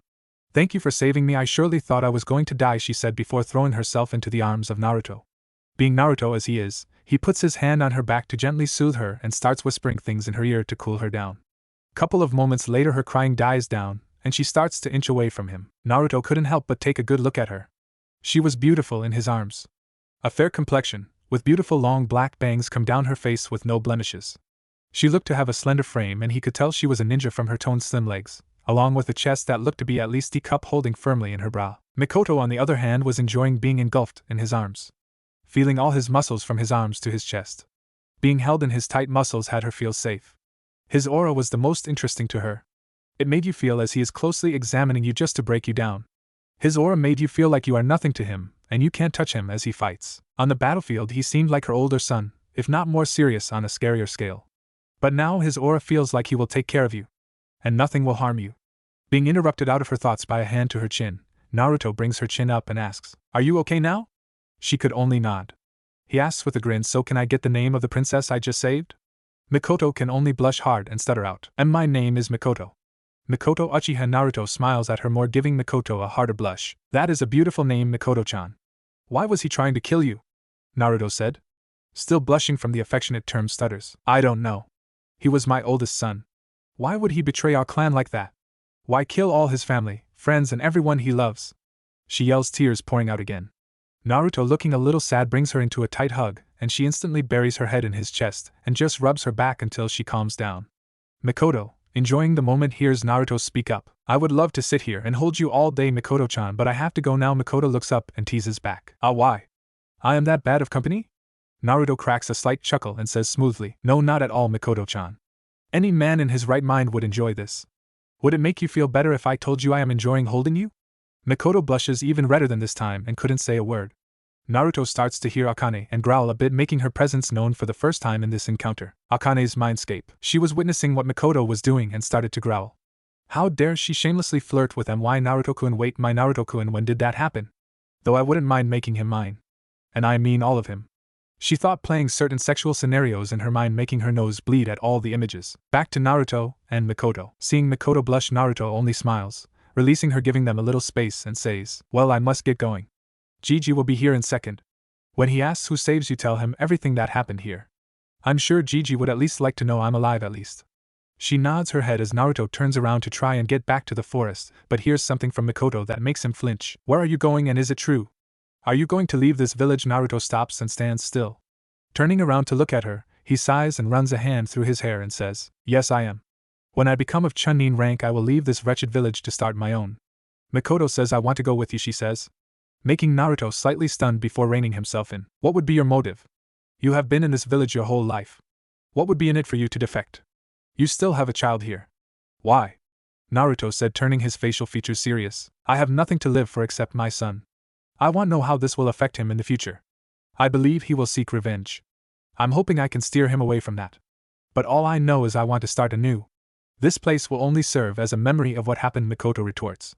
Naruto, studying here, seeing the logic in her statement, speaks up. "Very well, you can come. But you will have to wait a couple years. For am I on a training with my sensei away from the village?" Mikoto nods and asks, "So you're coming back then in a few years?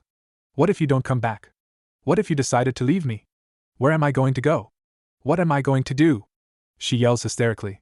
Not knowing how to proceed and get her to quiet down, he does what he thinks is right at the moment. Walking towards her, he gently grabs her cheek and caresses it. Then follows it up with a deep, searing kiss to her lips. Mikoto was stunned for a moment before deepening the kiss. Surprising Naruto by her actions, he begins to deepening as well, making her moan into the kiss. A few seconds later, he's the first to pull back and says, "There. Remember that kiss, Mikoto-chan. It's my promise to you that I'll be coming back." Without another word, he shunpas out of the compound back to the forest to try and catch up with Eizen. Mikoto, still in a daze, thought one thing: wow, he has the softest lips ever. And he's a great kisser. Mikoto suddenly hears a voice. "Mikoto-chan, Mikoto-chan, are you alright?" She hears someone say. She focuses her gaze on the person, and it appears to be Sarutobi and Samayanbu behind him. "Hello, Hokage-sama, and yes, I am fine." Sarutobi notices her glazed eyes and asks what happened here. Who did this? Mikoto began to explain how everyone in the compound got slaughtered by her oldest son, even her husband, leaving everyone dead except her son. Then she tells about how she almost died if it weren't for a blonde swordsman. Sarutobi, being a little more interested, asked who it was. Her answer shocked Sarutobi. Explaining it was Naruto, she began to tell him how he beat Itachi with ease and was toying with him. This further shocked Sarutobi to his core. He knew Itachi was one of the best ninjas in the village. Even the ANBU were amazed. No one was ever up to Itachi's level during his time in the ANBU. Hearing that an 8-year-old was capable of feat shocked them. Especially a purple-haired sword-loving kunoichi in the group. Remembering what he looked like in the Forest of Death, she began to blush under her mask. But what interested her was the boy's supposed sword skill. She knew Itachi-senpai was excellent at sword and had almost to no flaws. She knew she had to meet him and maybe test her skills. Sarutobi was in deep thought about it. "Naruto-kun, It's almost only 1 year, and you're able to single-handedly defeat one of my best operatives. What of training have you been doing? Sarutobi, snapping out of his thoughts, tells Anbu to fetch Sasuke and get him and Mikoto to the hospital. Both Sarutobi and Mikoto ended their night with thoughts of the same blonde boy. With Naruto, a couple minutes later reaching a clearing, he spots Aizen meditating. Aizen, sensing him, speaks up. How was it, Naruto-kun? Naruto sits down next to him and lays back on the grass to gaze at the sky and says, Nothing I couldn't handle. It seems my Hado has gotten better in power and accuracy. Not only that, but my speed was no match for the man I fought. It seems he held a high position within the NBU. Aizen smirks and say, Wouldn't expect anything else from you. Your training is almost over. And for that, the only thing left is to find your Zampakuto spirit. What did Kyubi say about training, by the way? Naruto thought about it and said, Yes, let me ask her. Aka-chan, are you there? Naruto says through the mental link. Akane responds, Yes, I am Naruto-kun, and to answer your sensei's question, I will help you with everything from chakra control to elemental chakra and learning those just as your Hokage gave you. We should begin with that after you learn your Zampakuto spirit. Naruto nods and thanks her, but was interrupted when Akane yells again, And you better come in here tonight so we can cuddle. Naruto chuckles and responds, Well, who would have thought the Kyubi no Yoko would want to cuddle with someone like me? Well, I wouldn't miss it for the world. Akane blushes, glad that Naruto couldn't see her right now. Naruto, breaking the link, tells Aizen everything Akane said. Being pleased with the answer, Aizen says, Well, rest up tonight. For the rest of this month you will try to confront your Zampakuto spirit. After that it will have been 1 year. For the next 3 you will be refining these techniques to mere perfection. If everything works out, you should be able to surpass me. Also know that once your training is complete I will have to leave. No, contacting your spirit doesn't always come easily. You might have to spend weeks on it. Naruto, frowning at the thought of his sensei leaving, nodding, says, Hi sensei, I promise these next 3 years you will be proud of me and I will surpass you. Aizen smiles and thinks, You already have made me proud, Naruto-kun. I just wish I could stick around and see your success. Unknown to both of them, Naruto's sword began to vibrate. Finally, Naruto-kun. I will be finally able to meet you. Finally, someone who will use my potential to change this world. I can't wait. That night, Naruto went inside his mindscape during his sleep to cuddle with Akane. They spent the whole night telling each other about their lives, likes and dislikes, etc. Akane even explained to him that his mom was her previous vessel and that she was manipulated into attacking Konoha by a man named Uchiha Madara. Crying because of it, Naruto soothed her and vowed to kill this man for her. Akane instantly knew that day when she was being held like a lover, talking to each other, and him telling she was going to avenge her. She knew instantly she was beginning to fall for her vessel, surprising herself at how quick she fell in love. But she then realized she cared for him all along, and it took certain actions for her to confirm it. She only needed the right time to tell him that she was in love with him. 1 month later, 1 year finished. It's been almost 1 month since Aizen gave Naruto his sword to begin his Jinzen with, but for some reason he still wasn't making progress. Noting that his sensei said it might take longer, he started to clean the sword, making sure it was shiny. He then put it on his lap and began to meditate again. Feeling a different feeling this time than all the other times he's meditated, he tries to focus on it more. More and more, then feeling becomes more powerful until he opens his eyes. Kyoka suggests his world. Opening his eyes, Naruto finds himself in a field with a pond in it. The moon reflecting off the pond, being that it's night time. He looks up to see the sky. Stars spread out throughout the sky. He only uttered one word. Beautiful. Then he hears a voice to the side of him. She then responds. It sure is Naruto-kun. Turning his head to the side, he sees a girl that might be able to match Akane's beauty sitting on large rock. A woman wearing a beautiful white and light black kimono, with beautiful light white hair with a flower tucked behind it. She also had dark blue eyes and beautiful plump red lips. And picture Sodi no Shiryuki from Bleach. Naruto for the first time is stunned by someone's beauty. He never expected his Zanpakuto spirit to be so beautiful. Composing himself, he walks to her and stands in front of her and begins to speak. I assume you are my Zanpakuto spirit, he says, then reaches over to grab her hand and place a kiss on her knuckles before continuing. You truly are a beautiful spirit. Kyoka never imagined her wielder to be so bold. Blushing up a storm after the kiss, smiles at him. I have been waiting to meet you, Naruto-kun. You are much more handsome up close, Kyoka says while still blushing. Naruto smiles and replies, thank you, but while you can give me a word to describe my looks, I have yet to find a word that fully described your beauty. Kyoka, now blushing even redder than before, said, You are very smooth with words, Naruto-kun. I only call it how I see it. So what do you mean when you said you have been waiting for me? Naruto says, I have been watching your training. And let me say I am impressed. Your resolve is unshakable. And your determination is, I know, will not waver. I know for a fact you will be able to wield me at higher state than Aizen can. Kyoka said, trying to control her blush. Silence reigned over them for a few minutes before Kyoka speaks up. Tell me, Naruto-kun, do you know my name? For a minute Kyoka looks at him silently, hoping he does. Naruto gazes at her with a soft expression and says, Of course I do, my beautiful mirror flower. It is my honor to meet you, Kyoka suggests to Kyoka all of sudden lunges at Naruto and starts to kiss him with much need. Very shocked that his Zampakuto spirit is kissing him, decides to give her what she wants and deepens the kissing, sucking on her top lip, then proceeding to using their tongues. After 5 minutes and much need air, she snuggles into Naruto's chest and whispers, "I'm so glad you know my name, Naruto-kun." Naruto, with his chin on top of her head, says, "I'm glad too. I know that with you by my side I will become feared throughout the shinobi world. We will do this together." Without another word, he steadily puts her at arm's length and says, "I need to get back now. I promise I will visit you often. Goodbye, Kyoka-chan," and with that giving her a kiss to the forehead, then fades away. Kyoka sitting there on the rock thinking about the lips that just graced not only her forehead but lips and the term he used her name in. Such a kind soul for those he cares about, yet a man who will not fear to cut you down at an instant. You won't have to be alone anymore. I will always be there for you, Kyoya thought out loud. She was interrupted from a voice of a female behind her. "I see you meet him too." She turns around to see Akane leaning against a tree. Kyoka responds, "Yeah. He is a wonderful man. Not to mention a cute one at that." Akane chuckles, "You got that right. So what's your name? Considering now that we share the same mindscape." Kyoka stands up, walks over to her, puts out her hand out. "Kyoka suggested," she says. Akane accepts the greeting. "Well, I am the Kyubi no Yoko, but you can call me Akane," she says. Kyoka was then spoke. "Nice to meet you. At least I have someone here to talk to." Akane nods her head. "I agree, it does get pretty lonely in here. But now at least he has 2 women that will love him and never leave him alone no matter what." Kyoka looks at her in surprise. "How do you know that I'm in love with him?" Akane can only laugh again. "That look you had on your face when you talked about him. It's the same look I get when I see him or think about him. The look of wanting to love him," Akane says with a dreamy sigh.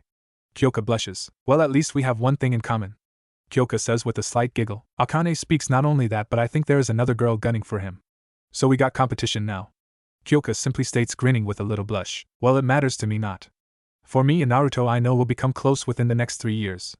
Hopefully very close. You and me both." Sister Akane and Kyoka giggle. Back to the real world. With that, Naruto woke up with a sudden surge of Ryastu. Alerting Aizen, he comes to see Naruto's purple Ryatsu even thicker and denser than before. With the sudden flow stopping, he gets Naruto's attention. "Well, I see you found out its name. Your Ryatsu is much heavier now," he said with a smile. Naruto only nods, then gets up to stretch. "Yes, I did," Naruto said, admiring at the blade. He began sensing the slight hum, then he hears her voice. "Stop looking at me like that, Naruto-kun. You're making me blush." "Kyoka-chan?" Naruto said. "Yes, it's me. I'm glad we can talk now, Naruto-kun. Now that you know my name, we have a stronger bond, thus sharing my mindscape here with Akane." Kyoka said. "Hi, Naruto-kun." Akane piped up excitedly. "Well, hello, my beautiful vixen," Naruto said. Akane on the other hand blushed while Kyoka pouted. "Ah, Naruto-kun, what about me?" she asked cutely.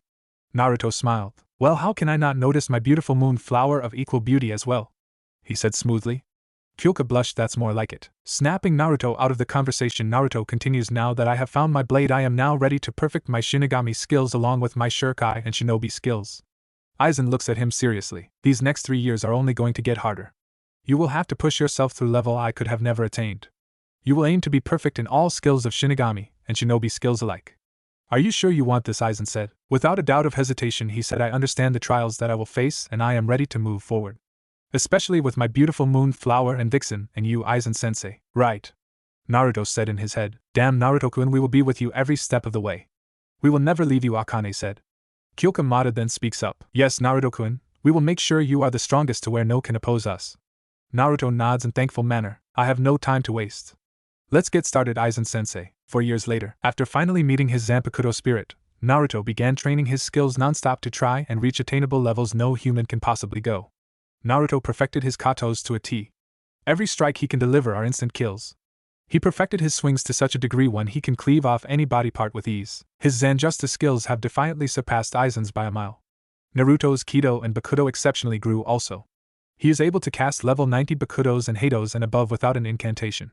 His flash step has also increased. He is faster than Aizen now, to the point he is untraceable to the human eye. Him and Kyoka Sugesta trained with each other constantly. She explained to him about her Shurikai's effect. She mentioned that whenever anyone takes at least one glance at the sword, they will be in complete hypnosis, being able to control a person's 5 senses: touch, smell, sight, hearing, and taste. He began to train with her extensively, and with that the relationship between Kyoka and Naruto deepened, making the tactics for the use of the Shurikai incredible. They started to bond so much Naruto would come in the mindscape every night to cuddle or talk with her. After training his Shinigami skills, Akane began to teach Naruto about chakra. Akane first helped him by unlocking his chakra. He naturally had an enormous pool of it combined with his Ryastu. He then began to work on basic chakra control, and with this he would be able to perform justice without wasting extra energy. He knew that his Shinigami skills would be the skills he will be using the most of the time, but he thought it would be good to have some variety. So for a couple months he worked his chakra control to at least mid-Jounin A and BU level. He also mastered the scrolls that his Gigi gave him to a high degree. In the scrolls were wind techniques which Akane believes he has a strong affinity for, water which he is decent at, and fire which he was not good at, along with the 3 academy justice he will need to know. Just like Kyoka, Akane and Naruto also got to spend a lot of time together in his mindscape. They both grew close to each other, almost like lovers. It was hard for Akane not tell him she was in love with him. She was afraid of what Naruto might say, so she kept hidden to try and find the right time to tell him. So far Naruto's skills were above and beyond he could have hoped for. So where do we find our blonde hero now? Here we find him walking down a dirt road back to the village. His appearance has dramatically changed. Standing at 6 feet 4 inches with a lean frame. Hair that flows even more than before. With his hand laying on the hilt of Kyoka sitting snugly on his left side. He no longer sports his civilian clothing anymore. He wears the exact replica of Eizen's outfit. All white, high-collared with black trimmings with a purple-like waistband.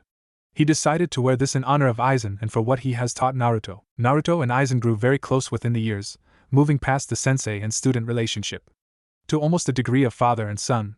For Naruto he had no problem calling him Tusan, especially for all the things he taught him. To be manipulating, cunning in battle, sharp and prepared. To know your opponent's moves, making a plan so you're 3 steps ahead of them. Thinking about it now. He lost the only person he could have called close to being a father. Flashback. Shatter, Kyoka suggestu. Naruto says, his body shattering like glass. With long slash to his Eizen's back. Eizen, knowing he can't keep up, he shakily walks forward with a smile and slumps down before speaking. You have done well these past years, Naruto. You have surpassed me in many ways. You have excelled at everything I have taught you. All there is left to do now is go back to your village and show them who you have become. Naruto turns around and bows. Thank you, Aizen-sensei. If it weren't for you or the Hogyoku, I would not be here in the first place. I owe all my skills and training to you. Eizen smiles, stands up and looks at his hands slowly withering away. Naruto yells, Aizen-sensei, you're disappearing. It seems so, Naruto. I believe my purpose here has been fulfilled. I guess this is good by Naruto, Eizen says with a slight smile. Naruto on the inside wanted to cry and hug his sensei, but on the outside he shouldn't. In memory of Aizen's training he told himself he will remain calm and collect as ever. Naruto walks up to him eye to eye. Aizen-sensei. We have been together throughout these years. You have taught me many things. You showed me what it's like to have someone care for you. I know this might sound weird and I know I have a real father, but I've always considered you one Tusan, Naruto says smiling. Aizen goes wide-eyed at his confession. But then just smiles a true smile for the last time. I know you have, Naruto, and I am honored to think you gave me a title that means so much. You know what's funny? A couple 100 years ago I would have never involved myself with such trivial things such as emotions. In my mind I believed it slowed me down in my conquest of power. Isn't it ironic that now, thinking about the things I've done in my past life and training you for years, I just couldn't help but grow fond of you, Naruto-kun. Aizen continued. Close your eyes, Naruto, I want to give you something. Naruto closes his eyes. Aizen then materializes the same clothing he has on.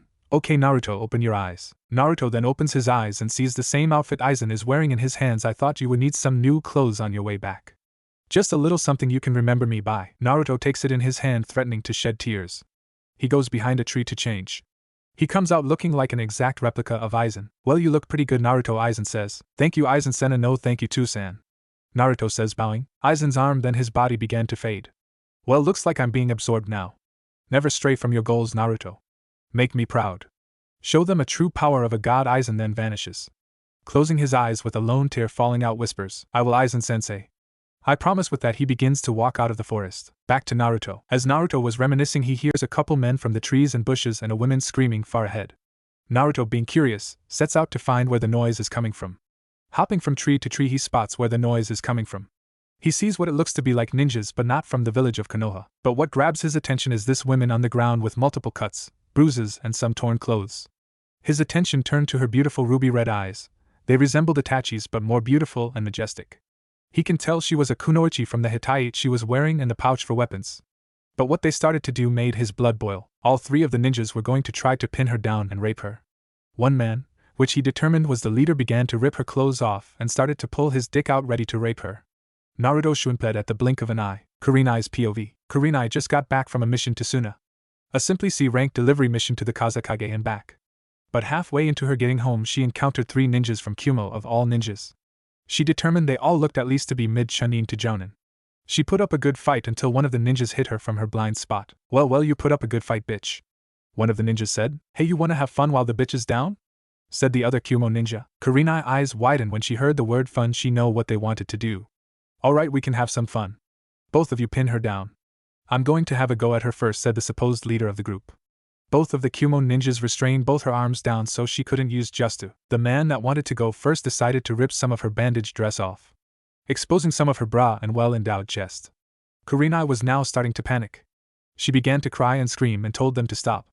The man didn't listen to him but just sat there continuing to rip her bottom part of the dress, grinning like a madman. He saw her panties exposed and ripped them off viciously. He then pulled out his penis ready to enter her. You have such beautiful eyes. I want you to watch with those eyes what I'm about to do. Karinai was now crying and began to think, this is it. Just a simple delivery mission. Now I'm going to get defiled by these sick men. Here I thought my first time was going to be special. God, please, anyone, someone help me. She closed her eyes, accepting the inevitable. Seconds passed and she didn't feel anything. She opened her eyes to see the man that was about to rape her without a head. She turned her eyes to see a tall blonde man with an all-white attire with a sword in his right hand, with a single long strain of blonde hair floating in the wind. She looked at her handsome blonde savior in awe. Normal POV. Naruto reached him in a second and drew his sword to cut his head off, his head rolling away from his body. Both of the ninjas that had Karinai pinned down jumped back with her in their grasp. Hey, who the hell are you and why the fuck did you just do that for? One of the ninjas said. Naruto stood there voiceless. Quickly he shunped in between the two ninjas and grabbed Karinai and went back to his same spot. The two ninjas couldn't believe what they saw in terms of speed. They didn't see him move and they were looking at him the whole time. Naruto, with Karinai, who still had tears flowing from her eyes, looked at her, took off his coat and put it around her and smiled. The feeling of his coat around her made her feel safe. This made Karinai feel a little warm inside by the gesture and his smile. Don't worry now. I will handle it from here. You just rest now, Naruto said as he laid her by a tree, turning his gaze back to the ninjas. You know, you three were about to do an action I deem acceptable in terms of death. I am sure you can guess what it was. Flicking the blood off his sword, Naruto continued. Now that one of your own is dead, that leaves just you two. Tell me, were you planning on taking part of your leader's actions? The two Kumo ninja looked at him as if they had seen a ghost. Both were having a hard time trying to utter a word until one spoke up. No man, we didn't want to do anything. He forced us both, said one of the men shakily, knowing that this man can end his life with just a swing of his sword. Naruto, looking at him, said, You believe I am naive enough to not know that you guys suggested it in the first place? Obviously you do not take me seriously. Allow me to show you how serious I am. Knowing he was going to attack, the two ninja decided to attack first, both throwing many shurikens and kunais at Naruto. Naruto only closed his eyes until he was both behind them in a flash, sheathing his sword. Walking back to Karinai, the two ninjas can only stare at his back as both of their heads rolled off their body. Karinai watched in complete shock at how easily he handled the three ninja, snapping her out of her thoughts. Excuse me, miss, are you okay? Naruto said softly, smiling. Karinai thought his smile is beautiful before responding. I am. I was so scared I thought I was going to die, and they were going to. Before she can finish another word, she felt two muscular arms around her. Naruto whispered, It's okay. Let it out. They are not here anymore. They can't hurt you. Karinai instantly hugged him tighter, knocking him on his butt, and sobbed out loud. A few minutes passed and her crying began to die down. Noticing this, Naruto speaks up. Miss Karinai. Karinai, yahi, she says with a smile. Naruto smiles back, which makes Karinai feel warm again, and says, Well, Karinai-chan, I suppose you are a kunoichi from Konoha? She only nods, sort of liking the affectionate way he used her name. Naruto continues, Well, that's good. I am on my way there too. We can both go together. Standing up, he offers Karinai a hand. She begins to get up until she almost falls due to her injuries. Naruto catches her and helps her back up. You can't move on your own. I will carry you back to the village, Naruto says, leaving no room for debate. He picks her up bridal style and begins to hop from tree to the village. I never got a chance to thank you. What is your name, by the way? Karinai asks. Naruto looks back down and say, My name is Naruto Eizen Namikaze. Glad to have your acquaintance, Karinai-chan. Karinai eyes widen at his last name. But while she was in his arms, she turned her gaze slightly up to look at this blonde man. Namikaze? Is he related to the fourth? Just exactly who exactly is he? I might have to ask Hokage-sama. Further inspecting him, she feels his body against hers. His arms are so muscular though. Not only that, but his chest is rock hard. And his coat smells so good. How come I've never seen this man in Konoha before? He doesn't seem like a pervert even in the state I'm in. His skills are amazing too. His swordsmanship skills I think can rival Yugao-chan as well.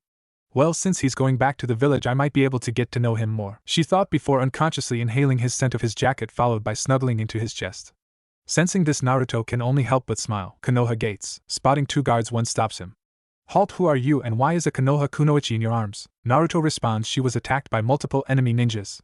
She has many cuts and bruises and possibly broken bones. She could not walk by herself, so I carried her here. The guard, looking at explanation, nodded his head. Very well, bring her to the hospital, the man said. Naruto nodded and Shunpei inside. Both guards a little wide-eyed at the technique. Hey, what kind of technique was that? One guard said. I don't know, but it was so fast, said the other guard. Inside Konoha, looking for the hospital, Naruto finally spots it and enters. He runs up to the front desk and tells the one of the nurses what happens, and she began to take her from her arms. Before she is about to be taken by the nurse, he stops and looks at her, not before kissing her forehead and whispering, I hope we can meet again sometime, Karinai-chan. You can keep my jacket until the next time we meet. A mild blush could be found on her cheeks. He then begins to walk away. While one thought was on Karinai's mind, oh, we will meet again, Naruto. I can promise you that. And I'm glad I get to keep your jacket. It gives me a reason to see you. At the Hokage Tower, Sarutobi was doing paperwork as always. Taking a break for a little bit, his thoughts began to drift off back to Naruto. It's almost been 4 years, like he said. He wasn't sure if he was coming back, but he surely hoped so. He hears a knock on his door. Come in, he says. He spots Mikoto Uchiha enter. It's been almost 4 years since the incident with the clan. It seems she has partly recovered, but she was still having trouble at times. It seems Itachi was right about Sasuke. Ever since he recovered from the incident, he began to train non-stop to try and get revenge for what his brother did. Mikoto tried her best to try and steer him away from getting revenge, but it didn't work. He even began to turn a cold shoulder to his mother, berating her on how she is no help to him. How are you, Mikoto-chan? How is Sasuke? Mikoto could only sigh. Well, I am okay. Just trying to get by. Sasuke is still the same as ever. Nothing I do works. He is too caught up being the avenger for the clan. Sarutobi only nods. Well, I can only hope that he does stray and finds a different path. Sarutobi was about to continue until he hears another knock. Come in. As soon as the door opened, both Sarab and Mikoto spots a tall blonde young man with an all-white attire and with a sword snugly strapped to his side. But what caught his eyes were his whisker marks and blue eyes. He stares before he sputters out, and Naruto? Naruto can only smile. It is me, Gigi. I have missed you. Sarutobi only stared at him. Quickly got his bearing back and beings to speak. My boy, it's been 4 years, you surely have matured. How have you been, Naruto-kun? While Sarutobi and Naruto were having their conversation, Mikoto can only look at awe and shock. Standing before her was not the handsome man she saw 4 years ago. If it was possible, he got even more handsome. His aura seemed to feel more fierce. It could tell you that he was not someone you would want to mess with. And then Naruto-kun? Mikoto utters. Breaking from their conversation, Naruto looks at Mikoto only for him to inspect her. She looked even better than she did before. He was glad the incident didn't affect her that much. He smiles. Hello, Mikoto-chan. I told you I would come back. Mikoto leaps from where she's standing into Naruto's arms, hugging him tightly. She begins to sob a little. Naruto only soothes her and whispers, I missed you, Mikoto-chan. Mikoto felt her heart skip a little. He missed me? She thought. After a few minutes, Sarutobi speaks up. Well, now that you're acquainted with each other, what can you say about your skills? I can say now with the training I have that my skills are untouchable to anyone here, Naruto says. Oh, you don't say, my boy? Well, still up for that sparring match that I said we would have? Sarutobi says, smirking. Naruto only chuckles slightly. Yes, I am, Gigi. Know that I will not take it easy on you. Sarutobi only smiles. Wouldn't have it any other way, Naruto-kun. Now that you're here, I have to tell you something. Naruto intently listening. I believe you will want to take up the last name of your father, I assume? Well, I will be inviting all the jounins and higher-ups to watch our sparring match. If you can beat me, I will announce your name and give you the inheritance your mom and dad would have wanted you to have, and I also have a certain law that I believe you should be aware of since you're taking your father's name. Sarutobi says. Naruto responds, very well. What will my inheritance include, and what is the law? And I also have one request for our spar. Sarutobi responds, well, that will include your money from your father's bank account, and not only that but his house that he used to live in. This law is called the CRA, or the Clan Restoration Act. It is for people who are the last of their clan. Being that you are the last Uzumaki and Namikaze, you will have to marry a certain number of girls before you're 18. I'm just letting you know before the council tries to implore it on you. Also, what would that request be, my boy? Naruto looked a little shocked at the words he said. Wow, never thought I would have to marry multiple girls. Well, I accept and know that I will not take any shit from the council and know that I will deal with whatever they have to say in a couple days. As for my request, I would like to have your best swordsman here to test my sword skills, Naruto says. Are you sure about me getting our strongest swordsman, Naruto-kun? Sarutobi says. Naruto only nods. Very well, it will be done. Tomorrow at noon at the Chunin exam stadium. So tell me, how did your training go? He says, with the two began to catch up about what happened these past years. Mikoto, on the other hand, had different thoughts. He will be in the CRA, huh? Well, this might be good. I will just have to play my cards right and see where this takes us. What Naruto didn't know was that Mikoto developed a crush on him a few years after she was saved by him. After talking with Sarutobi, he follows the direction he gave him to find his house.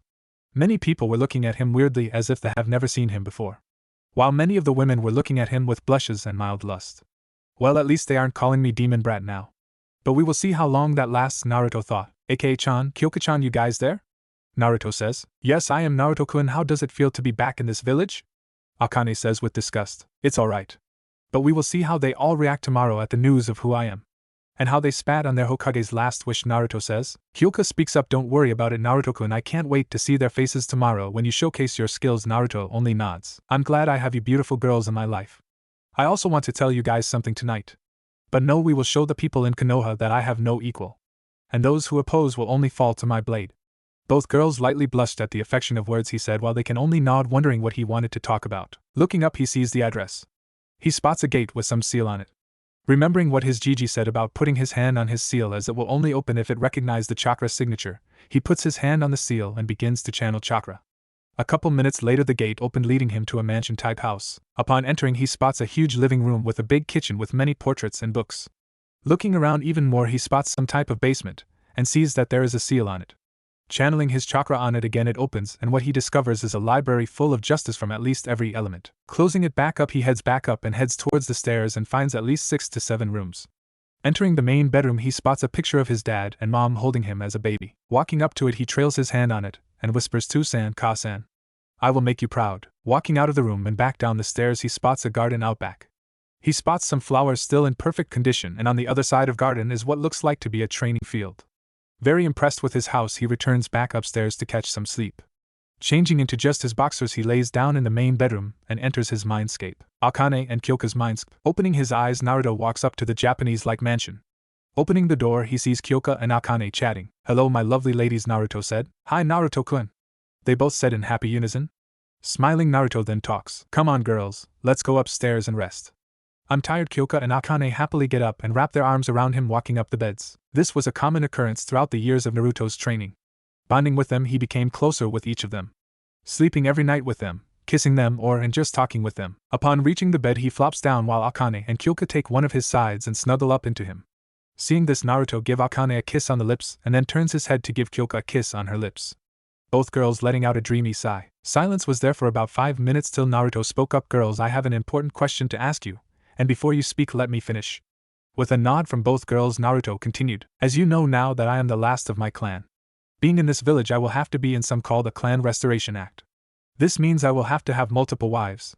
My question is if you're okay with it, and if you are, I would like to take both you as my first wives. Akane and Kyoka went wide-eyed. I know these past 4 years I have gotten close to you both, and I can honestly say I have deep feelings for both of you. I find everything about you guys wonderful. I feel peaceful when I'm with you too. You guys keep me sane. So will you please be my wives? I promise that I will give you a ring, but not now, Naruto said. Kyoka and Akane were crying now. Naruto, mistaking for something he did wrong, asked, Hey Aka-chan, Kyoka-chan, you okay? They both jumped on him and smothered him with kisses for 5 minutes, which turned out to be a makeout session for the three. Finally, Akane spoke up first. Yes, Naruto-kun, I would love to be your wife. I have always had deep feelings for you ever since you accepted me. I love you. Naruto was shocked at her saying she loves him. He smiles and goes to plant a kiss on her. He then turns to Kyoka. I would love to be your wife as well, Naruto-kun.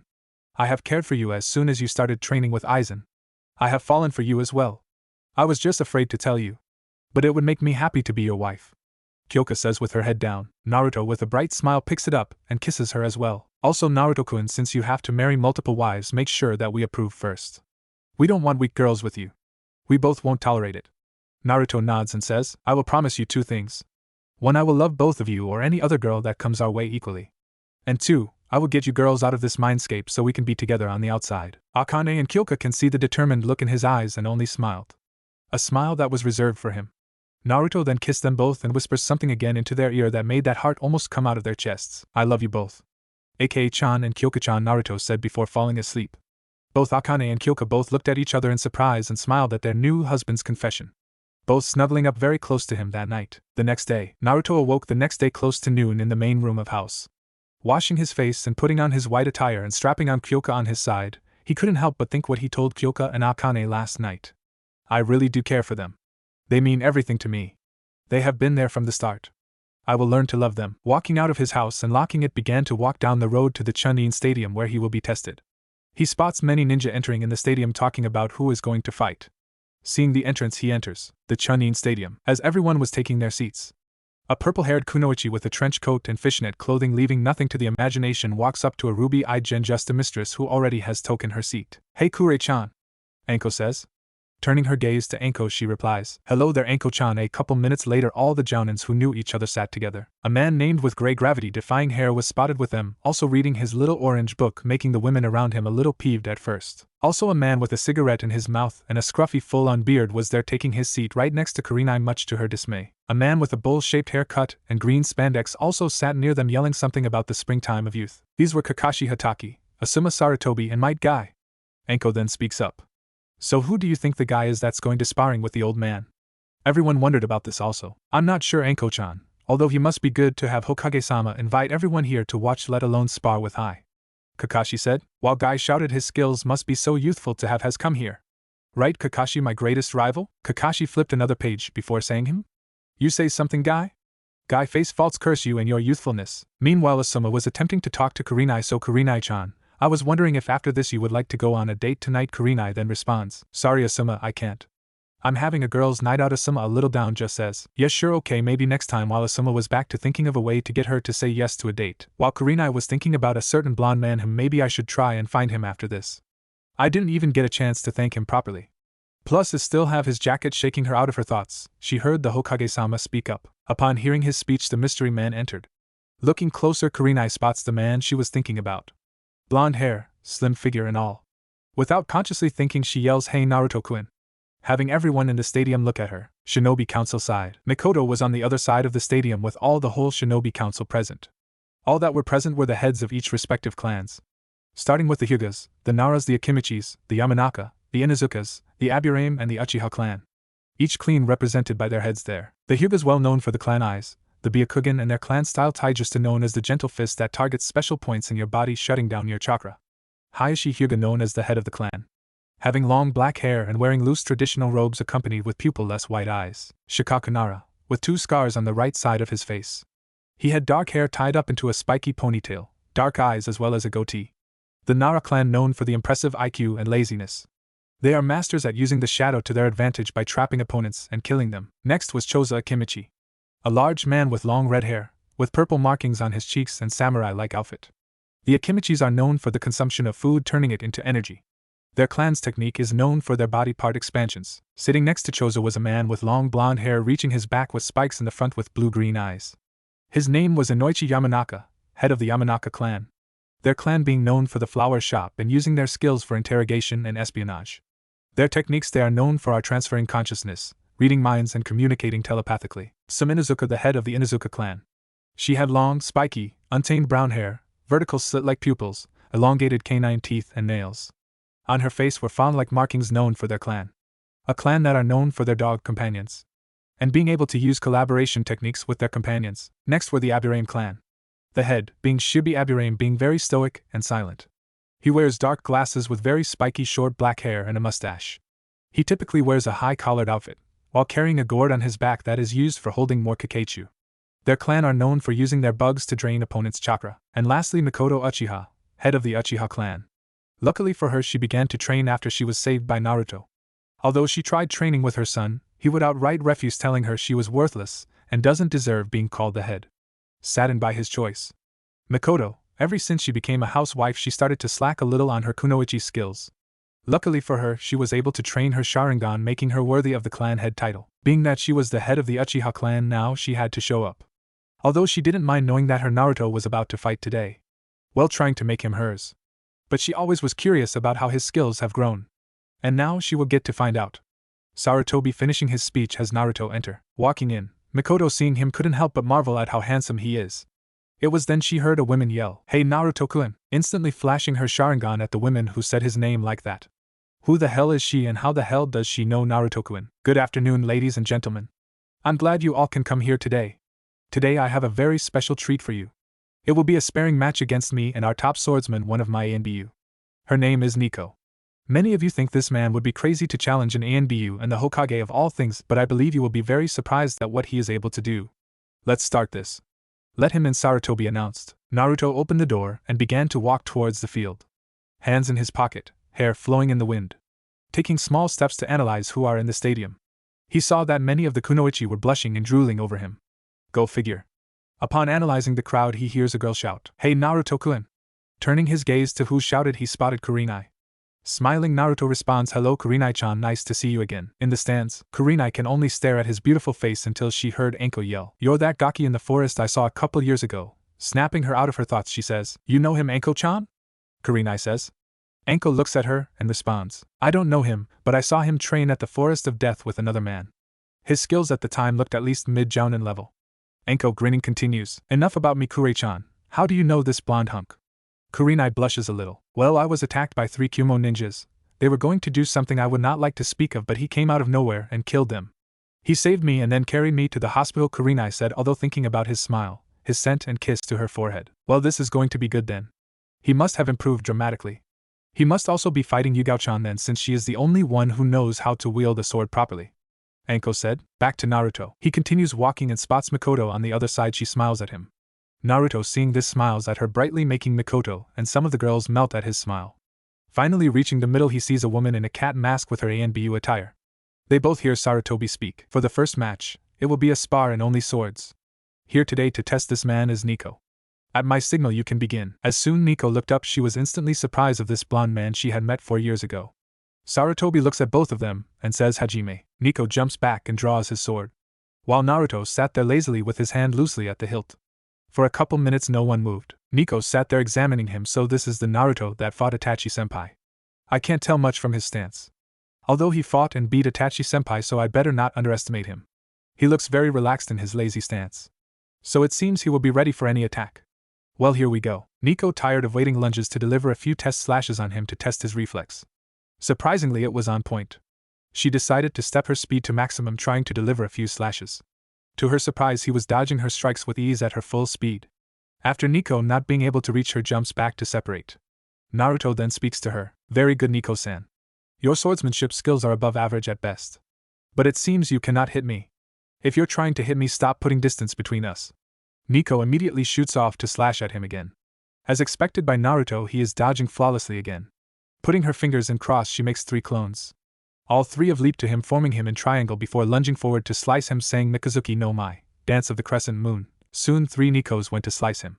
It seemed that all 3 of their blades hit him, only for her to find out the image of Naruto began to vanish. Hearing a voice behind her, "Well, Nico-san, it seems you have missed yet again. You have to try much harder than that to stab someone like me." Nico sits there in shock of what just happened. What the hell? That attack was spot on. The point of this move was to capitalize on the blind spot. This move is usually flush. Naruto, seeing her in thought, talks. "Yes, you believe by cornering me there would be no way for me to block an attack since you attacked from all of my blind spots. Very clever move, Nico-san.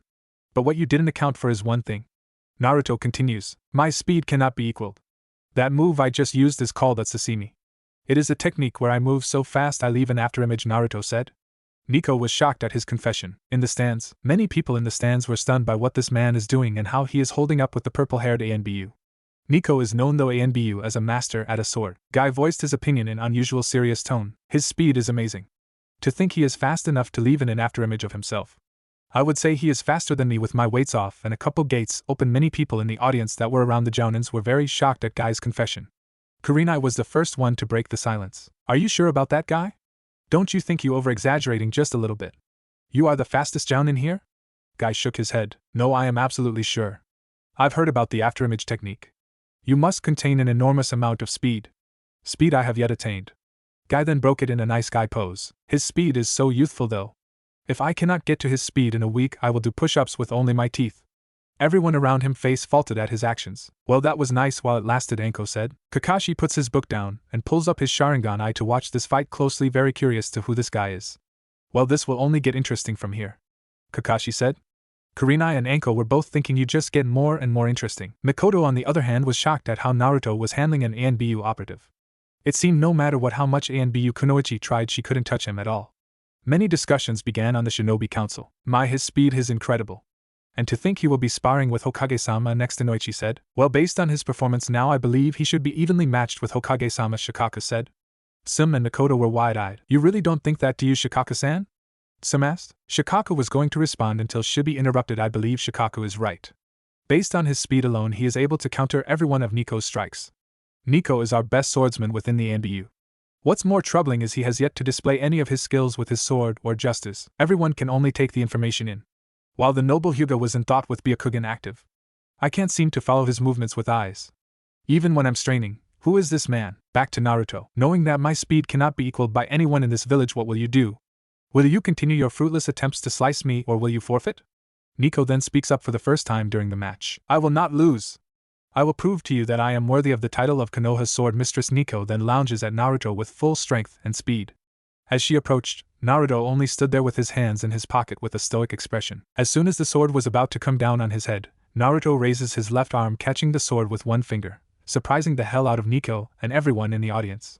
Nico then notices he is gone, but only for her to find him behind her, breathing in her ear. This is useless, Nico-san. Please forfeit. Naruto said, slightly sniffing her hair, making her shiver. My Nico-chan, your hair smells amazing. He began to touch it with his fingers, then eventually slide down his arm to rub her bare arms softly, then put his head on top of her shoulder, and began talking. The operative Nico was blushing at his intimate actions, especially in battle. She then felt his head on top of her shoulder, and his arm encircle her waist. She heard him whisper. She couldn't help but blush even more. Please, Nico-chan. Please give up. You are very good with a sword. You no doubt have my respect. Let's end this. With a sigh, she could only nod and said in a whisper, very well, I believe we should. Naruto only smirked and said, can I have your name by any chance, Nico-chan? Nico only stuttered out, it's Yugao Yuzuki. Well, Moonflower, huh? A very beautiful name. I wish I can get to see what you look like under that mask. I assume you must look like an angel. Yugao only blushed again. Well, maybe if you stick around you might be able to find out, she teasingly said. Naruto only smiled. Well, after this match is over, why don't you say we go and get to know each other better? Yugao could only nod. He steps back and nods to Sarutobi, giving him the signal for his win. The winner, Naruto Namikaze, Sarutobi said with a smirk. In the stands, everyone in the stands were silent for two facts. One, he easily overpowered Yugao's sword with one finger, and he easily overpowered her. And the second, they just had their Hokage-sama announce the boy's whole name. Knowing he is the demon boy they all knew and that he has the last name of their fourth Hokage only seemed to make them clean their ears and disbelieve what they heard. The girls in the stadium were thinking about other things. The way he brought her defenses down, oh boy, how they wished it was them in her place with such an intimate position. Mikoto and Karinai can only glare at Yugao for getting such an action out of him. They both wished it was their shoulder his chin was on. After a moment of pure silence, many people began to shout out of outrage for their Hokage said. Many shouts can be heard. The demon brat is back. One civilian shouted. No way, that piece of scum is related to the Yondaime, shouted a Jounin. Cries that were heard from the audience was enough. The Sandaime raised his killing intent, silencing them. Naruto is in fact the Yondaime's son. I have the birth certificate and blood sample to prove it. And to think you all disrespected his last wish by treating his son like crap. I am very disappointed in you all, he says, pulling out a document and passing it to the Shinobi Council, who held their heads down to what their Hokage said. Some Jounins in the audience were ashamed as well. The reason for this sparring match is because if he wins against me, then I know he will be able to take his last father's name. Many of the ninjas began to whisper, there is no way he will win against Hokage-sama. One Jounin said. Yeah, the demon brat must have won this match by luck. While the whisper were going on, all the Jounins except Mikoto and Karinai were surprised at the news of his last name. He was my sensei's son? How? Why didn't Hokage-sama tell me? Kakashi thought. So this little Gaki is related to the Yondaime, huh? Oh, I defiantly want to get to know him now, thought Anko. Yugao was too very surprised at the news as well. Everyone was interrupted from their thoughts and whispers when Sarutobi speaks up. Now this match will begin. With me, the Hokage versus Naruto. A proctor with a sickly cough with Saban needle in his mouth steps in the middle, signaling the start of the match. Looking at the Hokage, and Naruto puts his hands down and says Hajime. Sarutobi took his Hokage robes off, showing he is in his battle uniform. Naruto sits there lazily again with his hand rubbing his hilt. Naruto-kun, please stopping rubbing me, Kyoka says with a blush. I am sorry, Kyoka-chan. Your hilt is so beautiful I can't help but marvel at it, Naruto said. Sarutobi then pulls out a shuriken and puts his hands together and says shuriken shadow clone technique. The one shuriken turned into hundreds flying at Naruto. Naruto only looked at it passively, only before masking his arm with his purple Riasta batting away the shuriken. Sarutobi looked a little surprised before forming more hand signs and saying Doton, Doryuden, Earth Release, Earth Dragon Bullet. A dragon-like head of mud shoot out of the ground at fast speeds towards Naruto. only for Naruto to shunpa out of the way. Your techniques are to slow Hokage Gigi. You can't touch me with any of your justice, Naruto says. Sarutobi studies him before moving. Well, my boy, it seems you are good. But let me show you why I am the Hokage. Making his hand into a cross sign says Kage Bunshin no Jutsu, Shadow Clone Technique. 3 exact replicas of Sarutobi appeared. Both lunged at Naruto, engaging him in hand-to-hand combat, while the real Sarutobi and a clone started making different hand signs before both shouted different justice Doton, Doryuden, Earth Release, Earth Dragon Bullet. The other clone shouted Katan, Karyuden, Fire Release, Fire Dragon Bullet. The 2 justice combined with each other shooting towards Naruto. Naruto was analyzing the situation at hand. Well, this is impressive. Using 3 clones of himself. 2 to attack and distract me while Gigi and the other clone do a collaboration Justu. By the looks of the Justu, it seems like it has increased in speed and power. If I don't react soon, I might get caught with it, considering he poured somewhat a lot of chakra into these clones to hold me still. Naruto instantly switched to defending with one arm with both of the clones, which surprised a lot of people. Shifting his angle so his side was facing the Justu, it almost hit him until Naruto says El Escudo, the shield. With one hand, a green-like shield appeared, blocking the powerful Justu with ease. Sarutobi stood there surprised at how easily it was blocked. Naruto, taking control of the shock Sarutobi, shunped behind the 2 clones, giving 2 chops to the back of their head, instantly poofing out of existence while Sarutobi dispels the other clone. In the stands, many of the people in the audience were stunned that this boy was holding his own with the Hokage. Not a lot of people could hold their own against the Sandaime regardless of his age. I can't believe he is faring against Hokage-sama. To think this is a sparring match for them. It's incredible. And that shield Naruto pulled up. He didn't even use hand signs. To block such an attack with 2 affinities combined isn't any easy thing to do, Kakashi said. Oh my, his power is so sexy, Anko said, grinning. Karinai only looked annoyed at what she said. While both Guy and Asuma were just watching with their jaws hanging, many of the heads of the Shinobi Council were as shocked as well. What the hell was all Tsum and Mikoto could say with their mouths hanging? Well, it seems my theory of Naruto is correct, Shikaka says. All the heads of the council turned to him, intently listening. Even Hayashi was leaning towards the conversation. And what did you analyze about Naruto, Shikaka-san? Some said, very curious, as the rest of the council were. Sighing, Shikaka began, look at the way he has been moving against Hokage-sama. The speed at which he moves tells me he moves at least Kage level and above. His speed rivals the Hiraishin, if not above it. Many of the mouths dropped at the thought of moving faster the Hiraishin, the one move that ended a war and that made Minato a double S-class ninja. Shikaka continuing, not only that, but one of his techniques didn't require hand signs. This man has been single-handedly toying with Hokage-sama. He has yet to perform any of his moves or pull his sword out. This tells me that his hidden moves must be stronger than they really are as well, and he wants to hold some kind of trump card over him. When he starts to use his techniques, I believe Hokage-sama won't be able to keep up. All were silent at his revelation. Shikaka, are you sure? I mean, Hokage-sama is still very strong despite his old age. Right. Mikoto speaking for the first time in the conversation. Shikaka only sighs, watch and see, then. Back to the fight. Naruto then pointed his index finger out and said, let's begin the real match, GG. Know that I will not pull punches. It is my turn. Naruto gathering Riasta says, Heido number 4, Byakurai. A fast, concentrated thunderbolt shot into Sarutobi's left arm, pushing him back. Blood started to drip out of his shoulder. I didn't even see it hit me. It also required no hand seals, Sarutobi thought. Naruto shunped and held his blade to Sarutobi's throat. Give it up, GG. I don't want to hurt you any further than I have to. Sarutobi could only chuckle with slight pain. You have grown so much, Naruto-kun. You even have surpassed me, and I believe you surpassed your mom and dad. They would both be so proud of you. I am proud of you as well. Naruto only smiles and walks up to Sarutobi and gives him a hug on the battlefield while Sarutobi slightly winces. Arigato, GG, that means a lot to me. I will hold the will of fire that you believe in so much. But I also have something very important to discuss when you're patched up. Sarutobi only nods before saying, winner Naruto Namikaze. The crowd were deathly silent. No one spoke at what they just witnessed. Shikaka sighs, I told you. He didn't even pull his sword out either. Well, it seems we have a above Kage level shinobi on our hands. No one spoke for several minutes. Before they heard a clap on the shinobi council side, surprisingly Hayashi initialing it. More claps being to join in before the whole audience roared. Mikoto and Karinai screamed, go Naruto-kun. The jounins around Karinai looked at her with weird looks before she turned her face away with a tint of pink on her cheeks at what she just said. While the heads of the shinobi council looked at Mikoto as well with weird looks before she turned away blushing as well. Naruto could only look at everyone at the crowd with a passive face, but if you saw closely, a slight smirk. Before Sarutobi speaks, well, you all saw it here. I deem Naruto worthy to carry his last name. He will receive his inheritance as well. Also, he will have to be enacted in the CRA. At this, many girls blushed and already had one thought on their mind. That concludes it for today. Thank you. Sarutobi Shunshins making his way to the hospital. While Naruto began to walk away from the stadium, He soon encountered the whole shinobi council and some jounins in front of him. Naruto stopped and placed his hand on his hilt. Shikaka, seeing this, spoke up first. Don't be alarmed, Namikaze-san. We are only here to congratulate you on your match today with Hokage-sama. Many of the other heads nodded. Eyeing them curiously, Naruto says, yes, thank you.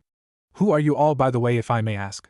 They begin to explain how they were the heads of the noble clans of Konoha. Shikaka then speaks up again. Namikaze-san quickly interrupted by Naruto. Just call me Naruto, he said, flashing his smile, at which the girls present could only blush a little at how handsome he looked. Naruto, why didn't you try to end the battle quickly instead of toying with him? Naruto, with an eyebrow raised, says, well, it seems you noticed, huh? Very observant of you. Well, I simply was trying to see what Gigi was capable of. I'm sorry to say, but Gigi can never hope to defeat me with his current skills, which is why I ended it. If I perceived him as a threat, it would have lasted longer. Shikaka only nods, confirming his theory of the boy. Looking at Mikoto, he smiles and says, hello there, Mikoto-chan, you look lovely today. Mikoto blushes. Why, thank you, Naruto-kun. You did very good with your match today, Mikoto said, still red-faced. Naruto walks up to Mikoto, gently stroking her cheek, surprising many of the head clan members, says, thank you, Mikoto-chan. Hopefully we can catch up later, Naruto says, walking away, leaving Mikoto to blush a little more. She notices the clan heads looking at her. What? She says in a slight daze before she walked away. Walking out of the stadium and to the Hokage Tower, many people were staring and whispering things about him being the Yandame's son and many things like that. Walking, he heard Akane and Kyoka speak for the first time since the beginning of the battle. Hey Naruto-kun, they both said. Hey girls, why didn't you speak to me while I was fighting? Naruto said. Kyoka spoke first. We didn't want you to lose any focus, Naruto-kun, so we just stayed quiet. Naruto only nods. So how did you think I did? Akane responds. You did great, Naruto-kun. All the training has paid off. You are possibly the strongest shinobi yet. Naruto smiles. Thank you, Ak-chan, Kyoka-chan. I miss you girls. Both of them blushed before yelling. If you miss us so much, then you better be here tonight to cuddle with us. Naruto slightly chuckles. Of course I will.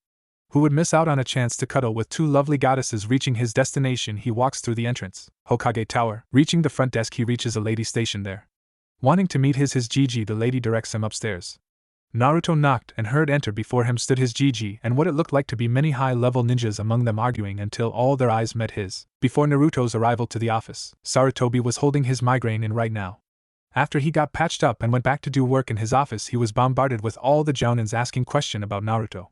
It wasn't until one got his attention. Sarutobi, why didn't you tell me Naruto was my sensei's son? Kakashi said loudly. At the moment, everyone stopped chattering to look at the two. Sarutobi remained silent. This scene seemed to remind him of when he told Naruto about his parents. Hoping it wasn't a replay of that, Sarutobi spoke up. Kakashi, you took the deaths of your teammates and Minato's very hard. I doubt you could have done anything even if I told you. What did you do after it, Kakashi? You drowned yourself in ANBU missions trying to forget the pain of losing everyone near you. You simply weren't fit to take care of him. Kakashi instantly lunges and takes Sarutobi by the collar and pins him to the wall. At that moment, the ANBU hidden that were hidden in place had their kunais ready to stab the ex-ANBU captain. Kakashi-senpai, stop this. One ANBU said. Not loosening his grip, Kakashi yelled, I could have at least provided him a home, something to eat. I know I wouldn't be there for him as much, but at least it would be something. Sarutobi only sighs. Yes, it would have been something, but like I said before, you were in no position to take care of someone else when you couldn't take care of yourself. Be mad at me, Kakashi, but I did what was best, Sarutobi says. Loosening his grip on the Hokage, he lets go. Then they all hear a knock. Enter, Sarutobi says. In comes the topic of their discussion. Back to Naruto. Examining everyone in front of him, he could tell some jounins were there still uncomfortable with him being in that room from their looks of their body language. Looking around, he spots a purple-haired woman with a trench coat with a beautiful body eyeing him from head to toe. Doing the same, he could tell she was very beautiful despite her provocative wear. When their eyes meet, he pierced his gaze into her. Like he was examining her soul. Enko, being captivated by his strong gaze, couldn't look away. After a few moments, he smiles at her, making her smile mischievously. Turning his gaze to a woman beside her, she spots Karinai. Naruto, smiling, says, Hi, Karinai-chan. You're looking very lovely today, if I do say so myself. Karinai lightly blushes. Well, thank you, Naruto-kun. You don't look too bad yourself. That was an amazing match you had today. I'm surprised at how strong you are, Karinai said, still lightly blushing. Seeing this, Naruto egged on more. Yes, thank you, Karinai-chan.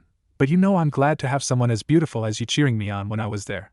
And for that I thank you. Walking up to Karinai, he grabs one of her hands and plants 2 light kisses on her knuckles.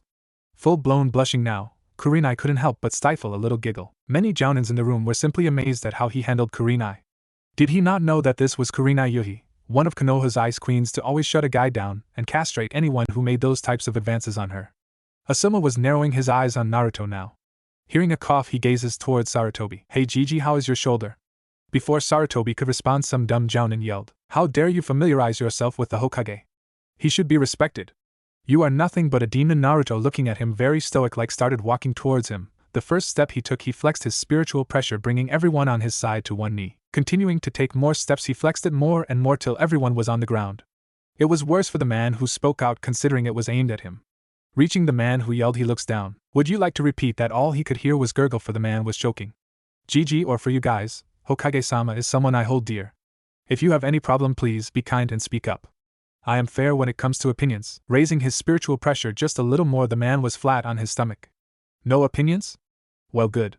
We can continue then." Letting go of his spiritual pressure, everyone was silently relieved that he stopped. They all felt helpless, like being paralyzed by death itself. Others trying to get back to their feet. Naruto turns to Sarutobi and apologizes. "I am very sorry for the outburst, Hokage GG," he said, looking at anyone to test his authority again. Thankfully everyone were silent. "No problem, Naruto-kun. Just don't kill anyone and give me any more paperwork, alright?" Sarutobi says. Naruto nods. Still seeing the purple-haired kunoichi on the ground along with Karinai trying to regain themselves, he walks up to both and sticks his hand out for Karinai to grab. Looking up, she gently places her hand in his and helps her up. Naruto takes hold of both of her shoulders and looks into her eyes. "I am very sorry you had to witness such an unpleasant feeling, Karinai-chan. Please forgive me," Naruto said, kissing forehead like when they first met. Karinai, now blushing, can only nod her head. Sticking his hand out to the purple-headed kunoichi that was almost up, Naruto says, "I am very sorry for that outburst as well. Would you mind telling me your name?" Enko grins and says, "I am the very sexy, single Enko Mitarashi," throwing one arm in the air. Everyone only shook their heads at her antics while Naruto slightly chuckled. "Very cute, Enko-san, very cute. Very surprising you are single though." Enko, hearing the compliment, decides to tease him a little. Walking up to him, pressing her breast against his rock-hard chest, puts her arms around his neck and says, "Oh, you think I'm cute, Naruto-kun?" "Just how cute am I, Naruto-kun?" Enko said, drawing out his name seductively. Seeing the teasing, Naruto knows exactly what to do and decided he would return it back 10 times better. Putting his mouth to her ear. "Oh, I think you are very cute, Enko-chan. So cute I can't help but feel drawn to you. What would you do if I kissed you, Enko-chan? Would you reject me or would you let me touch your lips? I feel you won't be single for long now that I'm here." Enko, now scarlet red, blushing at the sincere and words he was saying. She never felt like this before. Not only that, but she was being severely out-teased by this man. Enko then feels lips on her neck. They feel like they're moving up and up. Naruto began to drift sweet kisses onto her neck, slowly up to her jaw, then to her cheek. Naruto brushes his lips against her and catches eyes with her. They look at each other, leaning in closer and closer until they were centimeters away. Enko was about to close her eyes and prepare for a kiss. She hears Naruto speak in her ear. "Gotcha, Enko-heim. Know that I will always have you wanting more." Naruto retreated his head back and smiled at her dreamlike state. Everyone in the room were feeling two things, amazed and a little turned on. All the men and even the Hokage was amazed at how Naruto was able to not only charm some of the Konoha's ice queens, but he was able to out-tease the best one out of them all. Some of the jounin women there were awed and turned on by such the sensual display. It looked like something out of a book. Karinai though was glaring at Enko. "God, I'm so glad he didn't kiss Enko-chan. Wait, why I am glad? I barely know him. I wish he was doing that to me. Wait, why am I wishing I was in Enko-chan's position? God, I am falling for Naruto?" Karinai thought. Asuma picked up on the glare Karinai was giving Enko, signaling to Asuma that he might needs to really keep an eye on this Naruto guy. Mindscape. Akane and Kyoka were silently giggling in his mind. "There he goes again, acting like Casanova," Akane says. "Oh, be quiet, Aka-chan. You love when he sweet talks you also." Akane blushes and retorts, "Yeah, well, I don't see you faring any better whenever he pulls the mirror flower compliment on you." Kyoka only blushes. "Yeah, what happens to you when he gives you the My Crimson Queen compliment, huh?" Akane blushes at that. Both could only blush thinking at how Naruto always sweet talks them. It makes them even happier knowing that he means it, and not just trying to get into their pants. Which they have yet to do but secretly wish they could. Back to Naruto. Sarutobi coughing, hoping to interrupt their little scene so he can get back to business, although inside he was very interested at what he saw between the two women. "Well, Naruto, before I was interrupted, I was about to say my shoulder is fine. Also, now that you're here, I don't have to go out and find you, so I can tell you that here are your academy papers." Every jounin in the room shouted, "Academy papers?" Sarutobi cringed at their shouts. Yes, Naruto wanted to become enrolled into the ninja system for reasons I don't know. "Now everyone get out. I need to talk to Naruto alone." Everyone starts to file out of the office with many of the jounins hoping to get him on their team. Before Enko and Karinai file it, he instantly grabs both of their hands and says, "I do hope we can meet again." Both Enko and Karinai blush before Enko speaks up. "You bet your fine handsome blonde ass we will, Naruto-kun."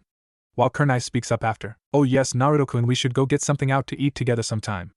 I still have to give you your jacket." Naruto only nods then chuckles, while they give him a wink and shut the door. Naruto looks back at Sarutobi and turns serious. "We have to talk, Hokage-sama." Sarutobi, looking at him seriously, knowing the way he addressed him meant business, and says, "Alright, my boy." "What about?" he says. "It has to do with plans of me leaving this village." "What is the meaning of this, Naruto?" Sarutobi said in a strict voice. Naruto looked at him, ran his hand through his hair and sighed. "It's exactly what it means, Hokage Gigi," Naruto said. Sarutobi was trying to wrap around his head at what he said. "Naruto, you just came back to the village and now you want to leave again? Are you seriously thinking about leaving?" Naruto then began walk towards the window. Looking out, he says, "I am. But not now. I still have a lot of planning to do." Sarutobi then shouted, "You will not leave this village, Naruto. I will not allow it." "Why would you want to leave anyways? Is it because of the people? You should have nothing to worry about because you're strong now. Why would you want to leave?"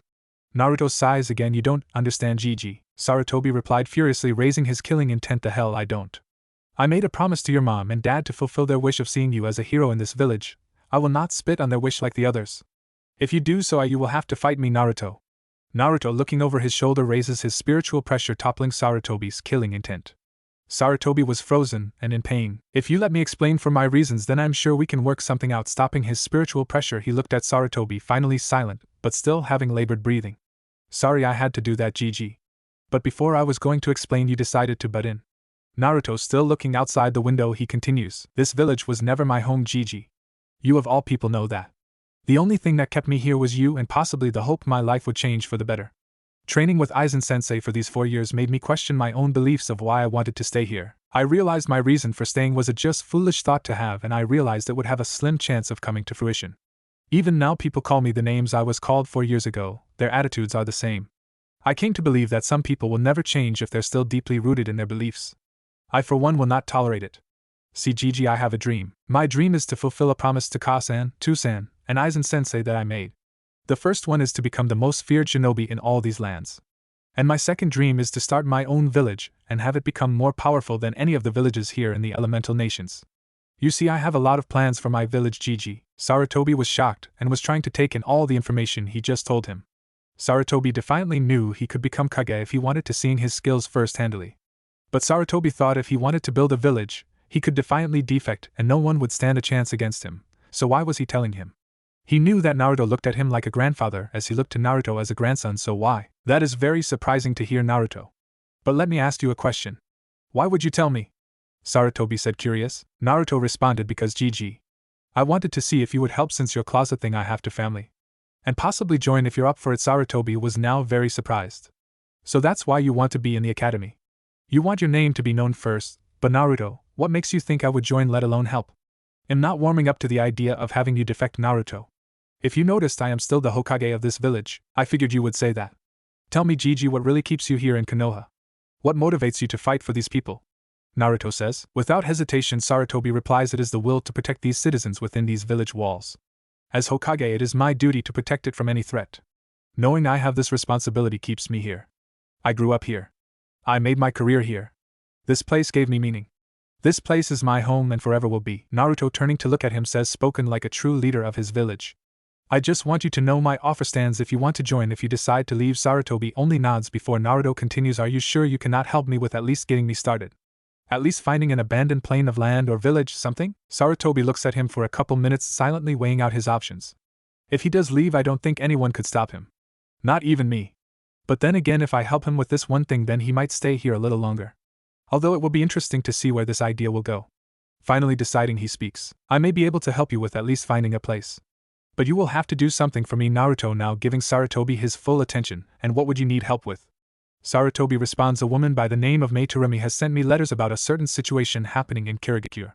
She is the leader of a rebel group trying to overthrow the current Mizukage. Naruto nods. I assume she is not happy with how the Mizukage is ruling. Sarutobi nods. Yes, the current Mizukage, from what I know, is a tyrant, and has killed and disposed of everyone who are not loyal to him.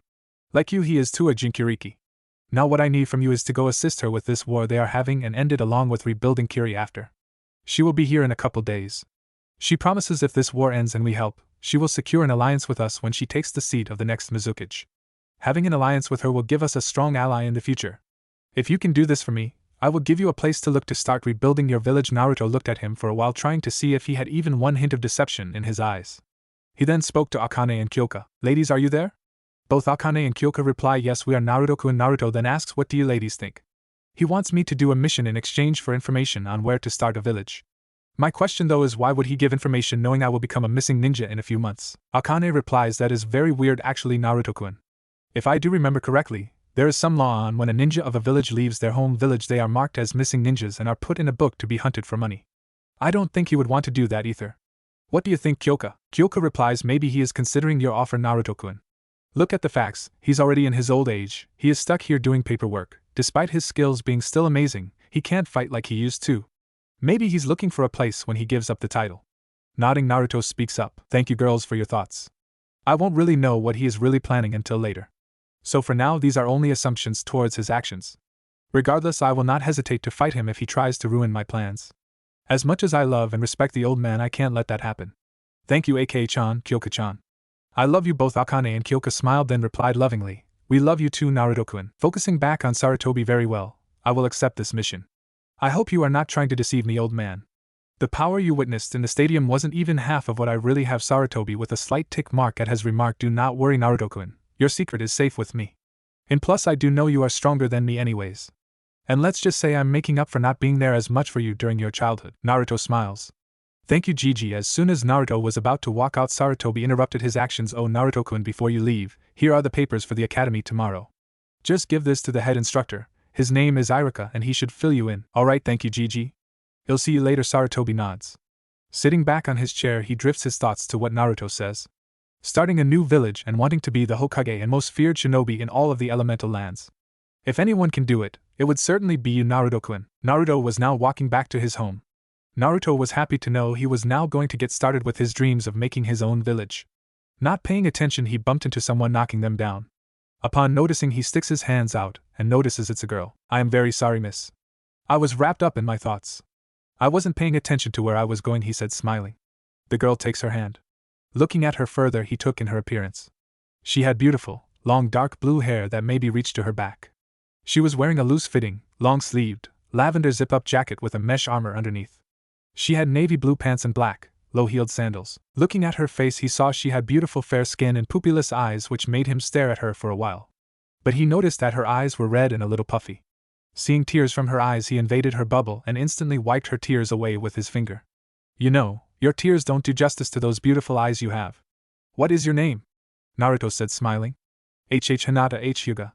She stuttered out, but on the other hand was lightly blushing because of the compliment and contact of his skin. Naruto looked at her and spoke, well, my name is Naruto. Hyuga, you say? I believe I met a man who was a Hyuga this afternoon. I believe his name was Hayashi. The moment she heard the word Hayashi come out of his mouth, she broke down crying again. Naruto, seeing this, slightly panicked. He only did what he felt was right at that time and engulfed her in a hug. Hinata, on the other hand, was blushing at such the contact. After a few moments later, her crying settled down, and he loosened his grip, his hold on her a little bit, while still holding her in his arms. Hinata took this time to examine this man. He was tall and he had blonde, wavy hair with one strand in the front. He was very slim, but she can tell and feel he is very defined and was strong. Noticing she was still in his arms, she blushed. She doesn't even know this man, and he's holding her. But his aura gave her a sense of security and peace, breaking her from her gaze. So Hinata-chan, what got you crying like this? Naruto asks. Hinata begins to stutter out her story. In her mid-sentence, Naruto took a hold of her cheek and looked at her. Hinata-chan, please, I know you can stop stuttering as much. It's only you and me. Don't feel so nervous. Start over. Hinata, taking a sigh, began to retell her story with less stuttering. Flashback. Hinata was in their dojo sparring with her sister, Hanabi Hyuga, using only taijutsu, which is what their clan specialized, combined with their Byukugen in conjunction. Their style relied on looking at the chakra points in one's body. Using their eyes, they are able to shut down chakra pathways with a single strike, causing an opponent great pain to their organs and ridding their chances of using any justice. After about 5 minutes, Hanabi was dominating her sister. With one last strike, Hinata fell to one knee. Slout bleeding out of her mouth, she looks at her sister with a wide smirk on her face. Sorry sister, it seems I am the victor yet again, Hanabi said. Seconds later, she turns her head to her father, who seemed to arrive as the match ended. I see you have won again, Hanabi. Very good. I don't know what to do with you anymore, Hinata. You are supposed to be the heiress, yet you can't defeat your little sister in a sparring match. You have disgraced our clan by being weak, Hinata. Come, Hanabi.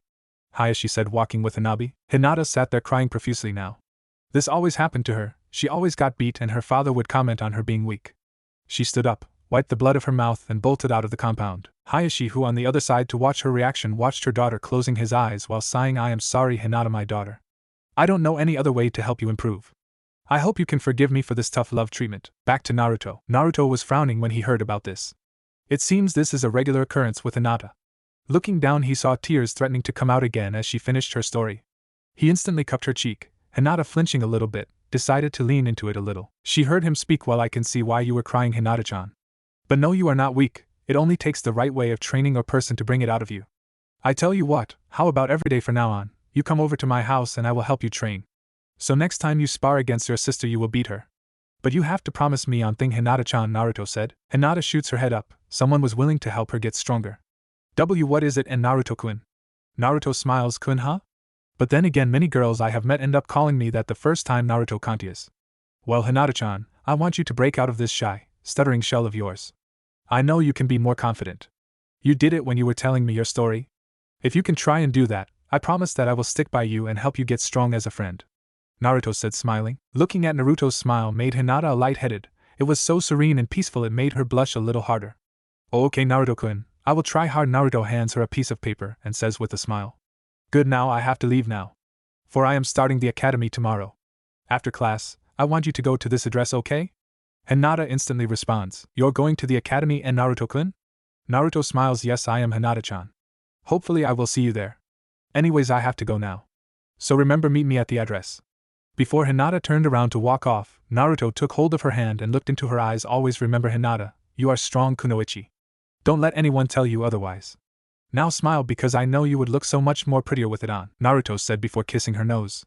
It took Hinata all the strength she can muster up not to faint at such contact. Letting go of her hand, he walks away. Hinata looks at his retreating reform, can't help but smile at what he said. "Naruto-kun, I will work hard. I promise," Hinata thought with renewed vigor. Naruto was continued towards his house till he heard Akane speak. "You know, Naruto-kun, you keep sweet-talking women like that, every girl in this village will fall for you." Kyoka giggles. Naruto only shook his head with a smile. "I just say what comes to mind truthfully. Just like how you and Kyoka-chan are my two goddesses whose beauty cannot hope to be matched in this lifetime or the next." Akane and Kyoka blush hard at such a sincere compliment. "You're making it very hard for me to not to have you come in here and rock your world in this bed of mine, Naruto-kun," Akane says seductively. Naruto chuckles. "Well, know that if you do try and rock my world, we might have to get you a new bed, my Chrisman queen." Akane shuts up and suffers a nosebleed thinking of how fierce their sex would be if they did it. Kyoka giggles. "There he goes with the compliments." Naruto responds, My, do you not like your name, my beautiful mirror flower?" Kyoka smiles. "Of course I do, Naruto-kun. Only from you though." Naruto smiles. "Well, that's good. I'll see you girls in a bit." "I love you," Akane and Kyoka reply. "Love you too, Naruto-kun." Naruto gets to his mansion-like house and decides to retire in his mindscape with Akane and Kyoka, which consisted of heavily groping with each girls for a while and heated exchange of touching and saliva. The next day, waking up, Naruto stretches and begins his morning ritual, taking a shower, then putting his attire on along with Kyoka, but he notices that he's missing something. It still seems Karinai-chan still has my jacket. Well, I guess I'll just get it back when I see her," Naruto thought. Heading out for the day, he locks up his house to begin his first day at the academy. Naruto knows no one there will present him a challenge, but he was somewhat interested how their skills would match up to his not.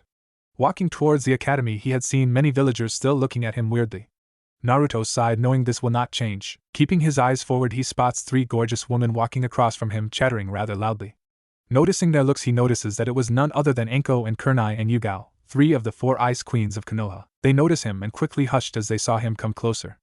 Enko, seeing this as the best time to get him back for yesterday, she immediately runs off, leaving dust in Karinai and Yugao's face. Naruto notices as soon as he got closer they got more quieter, a bit curious at their change of body language, being from relaxed and chatty to straight and hushed.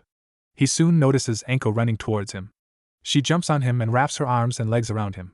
Seeing this, Naruto can only laugh. "Hey Naruto-kun, I missed you so much," Enko purred, getting closer to his face, purposely pressing her body against him. Naruto knew she was trying to outflirt him again.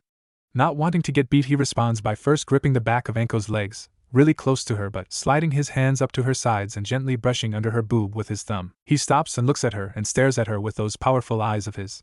"I missed you too, Enko-chan. So why did you decide to jump on me instead of greeting me?" Naruto said. "Well, I just wanted to show you how much I miss you." "Didn't you miss me, Naruto-kun?" Enko said with a cute pout. "I did, Enko-chan. Tell me, did you remember what I said about being drawn to you?" Enko nods. "Well, the feeling is getting stronger." And I just fuck it, I can't hold it in anymore, I'm going to kiss you, Anko-chan, Naruto says. Anko's heart skips a beat as he leans closer, he is really going to do it. He's really going to kiss me. Nearing his lips closer and closer, Anko could feel the heat of his breath. Closing her eyes and about to lean into the kiss, she hears him speak. That's twice, Anko-chan, Naruto said, backing away with a grin. Anko stood there in very shock yet again, only this time much worse than before. But Anko felt something weird, she felt as if she needed to feel his kiss. Sure, Anko flirted with many men, but none of it got far like this, and to leave her very flustered and wanting more. On instinct which shocked Naruto, Anko lunged forward and drove her lips into his. Shocked at such the bold act, he responded to her by deepening the kiss with much vigor as she had. Naruto started slowly getting his tongue in her mouth. Without warning, they both had their tongues in each other's mouth. Naruto poured a little more passion into the kiss. Anko, who at this point moaning into the kiss, grabbed his face forcefully. A few seconds later, Karinai says, glaring and very irritated, Anko-chan, will you please get off him and stop mouth-raping Naruto-kun, she said with a full glare. Yes, Anko-chan. Show some decency please, Yugao says, who are both fully glaring at Anko, who both saw everything that happened, both furious at Anko. They both secretly wished they could kiss him like that. Anko looks back with a glazed look over her eyes, she then reluctantly she gets off. Seeing the glares, Naruto smirks and decides to include them in their conversation. Well, it is very lovely to see such rare pieces of beauty as yourselves together at one time. You both are absolutely beautiful, Naruto said, walking up to both girls, taking Karinai's hands and trailing kisses from her hand to her forearm. Then doing the same to Yugao. Their glares began to subside, towards a smile, then to a full blush. Anko finally snapping out of her state. What about me, Naruto-kun, don't you think I'm beautiful? Anko said without the flirty tone but with more of an honest tone. Of course you're beautiful, Anko-chan, or did that kiss back there tell you otherwise? For the first time in a while she sports a full blush. Hearing the word kiss from Naruto made them glare at Anko again, who this time saw it and stuck her tongue out at them, infuriating them even more. Naruto was about to say something until Anko interrupted. So Naruto-kun, when are you going to take me on a date so we can get to know each other better? Naruto was going to respond until he was interrupted yet again. Naruto-kun, what about me? Don't I get a date too? It would be a good way for me to thank you properly, plus is still have you jacket? Karinai said. Yeah, Naruto-kun, you promised me one when we battled also? Yugao says. Naruto sighs and waits for them to stop. Okay, how about this? I will take you all three on separate dates. Personally, I would like to get to know you three better anyways. What do you girls say? Naruto says. All three of them looked at each other and nodded. Okay, Naruto-kun, but who goes first? Yugao says. Naruto shrugs his shoulders. I'm not sure. Decide it out with yourselves, then let me know. Anyways, as much as I would to spend more time with you three lovely ladies, I have to get to the academy today. I'll see you girls later, okay? Naruto says, walking up to both Karinai and Yugao, pecking them both on the cheeks, who instantly smile and relish the feeling. Walking up to Anko, he gives her a soft, innocent peck on the lips.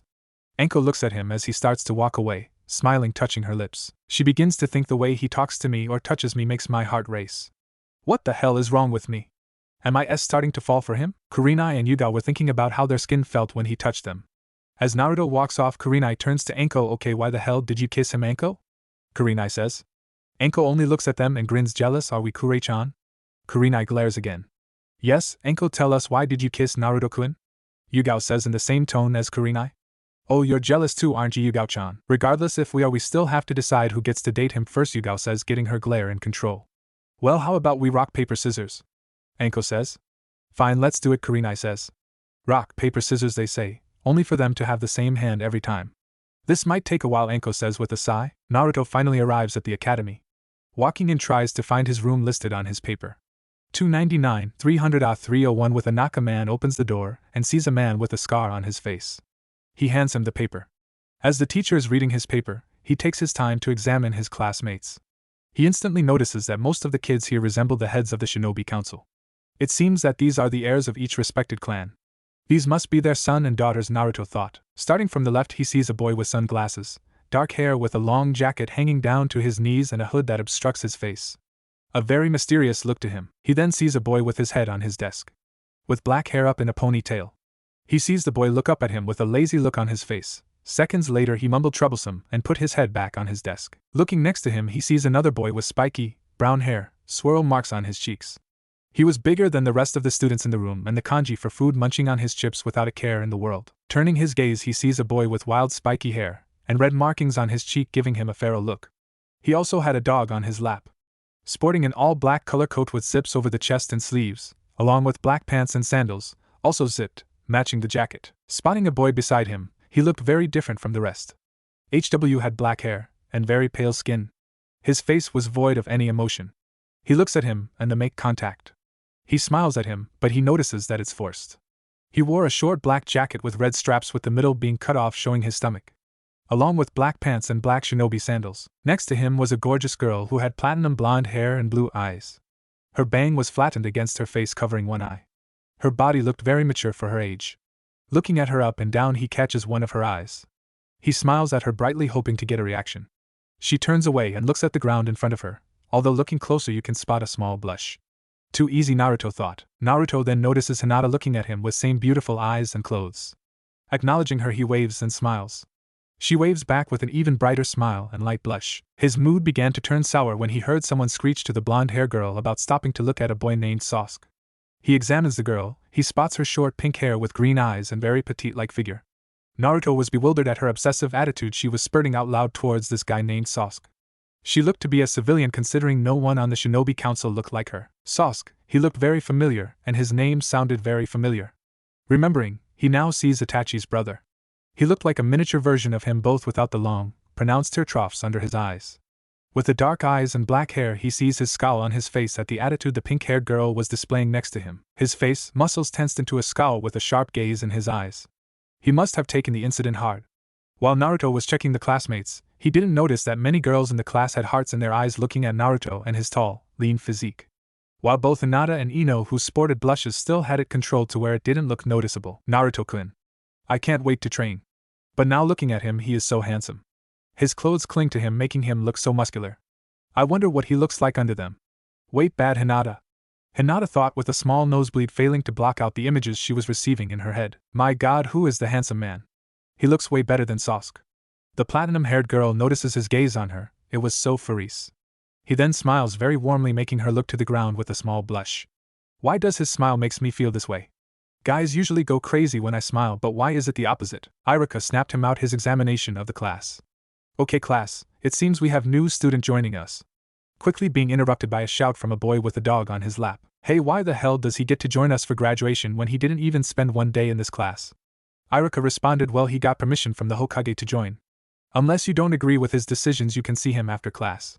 Shutting up the dog boy, he continued, so Naruto, would you like to tell us a little about yourself? Naruto looking out towards the students with his emotionless gaze. My name is Naruto Namikaze, and that is all you need to know. Iruka and most of the students instantly recognized the last name. He's related to the Yondaime?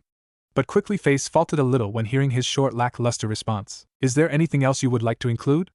Likes, dislikes? Naruto turned his head to just look at him, his gaze giving the message that he was not going to continue. Okay. Naruto, you can go find a seat. I was just discussing the requirements of the graduation test. Walking up to an open seat next to Hinata, he sits down and turns to Hinata. So it seems we are in the same class, Hinata-chan. Are you still up for training today? Naruto says, smiling, which made her blush slightly. Why yeah, I guess we are in the same class. And yes, Naruto-kun, I am actually looking forward to getting stronger. Hinata says. Naruto nods her head. He turns her head to the platinum-haired girl next to him. He couldn't help but blatantly stare at her face. Speaking first, and what would the name of a very beautiful lady that sits beside be? Naruto said. Ino for the first time was a little shocked. He openly tried flirting her by complimenting her. Sporting a blush, my name is Ino Yamanaka. Naruto recognizes the last name. Yamanaka, I believe I met your dad. Inoichi it is? A nice man. Ino was trying to figure out how he knew her dad of all people. She might just have to ask him later. Naruto continued, so do you know anyone in this class? He asked Ino. Yeah, I know just about everyone. The freaky-looking guy with the glasses is named Shino. He's from the Aburame clan. He's super quiet and keeps to himself. The guy you see asleep on his table is Shikimura from the Nara clan. Super lazy, although he is super smart. Probably the smartest out of us here. That guy there with the super pale skin and black hair, his name is Sai. He doesn't talk that much, but he is very awkward at times. Next to him is the big guy eating chips. His name is Choji from the Akimchi clan. He likes to eat a lot. Oh, and for the record, never call him fat. He hates it and he will hit you. Kiba is the guy's name with the dog. He's from the Inuzuka clan. Super loud and brash. The pink-haired girl who you see fawning over that guy, her name is Sakura. She was my best friend. Until her obsessiveness of that guy over there drove us apart. That, and because I used to be the exact same way over him, but I found it he wasn't the person that I thought he was, and I decided to take my career seriously. And the guy you see that most girls and forehead girl are going crazy for is Sasuke from the Uchiha clan. A big jerk if you asked me? Naruto only laughed softly. Forehead girl? Ino smirks. Yeah, we used to be rivals. That was my nickname for her. Naruto chuckles again. Well, beautiful and funny. I like, Naruto says. Ino grins. You do, huh? Well, I can give you more thing to like, she says, putting her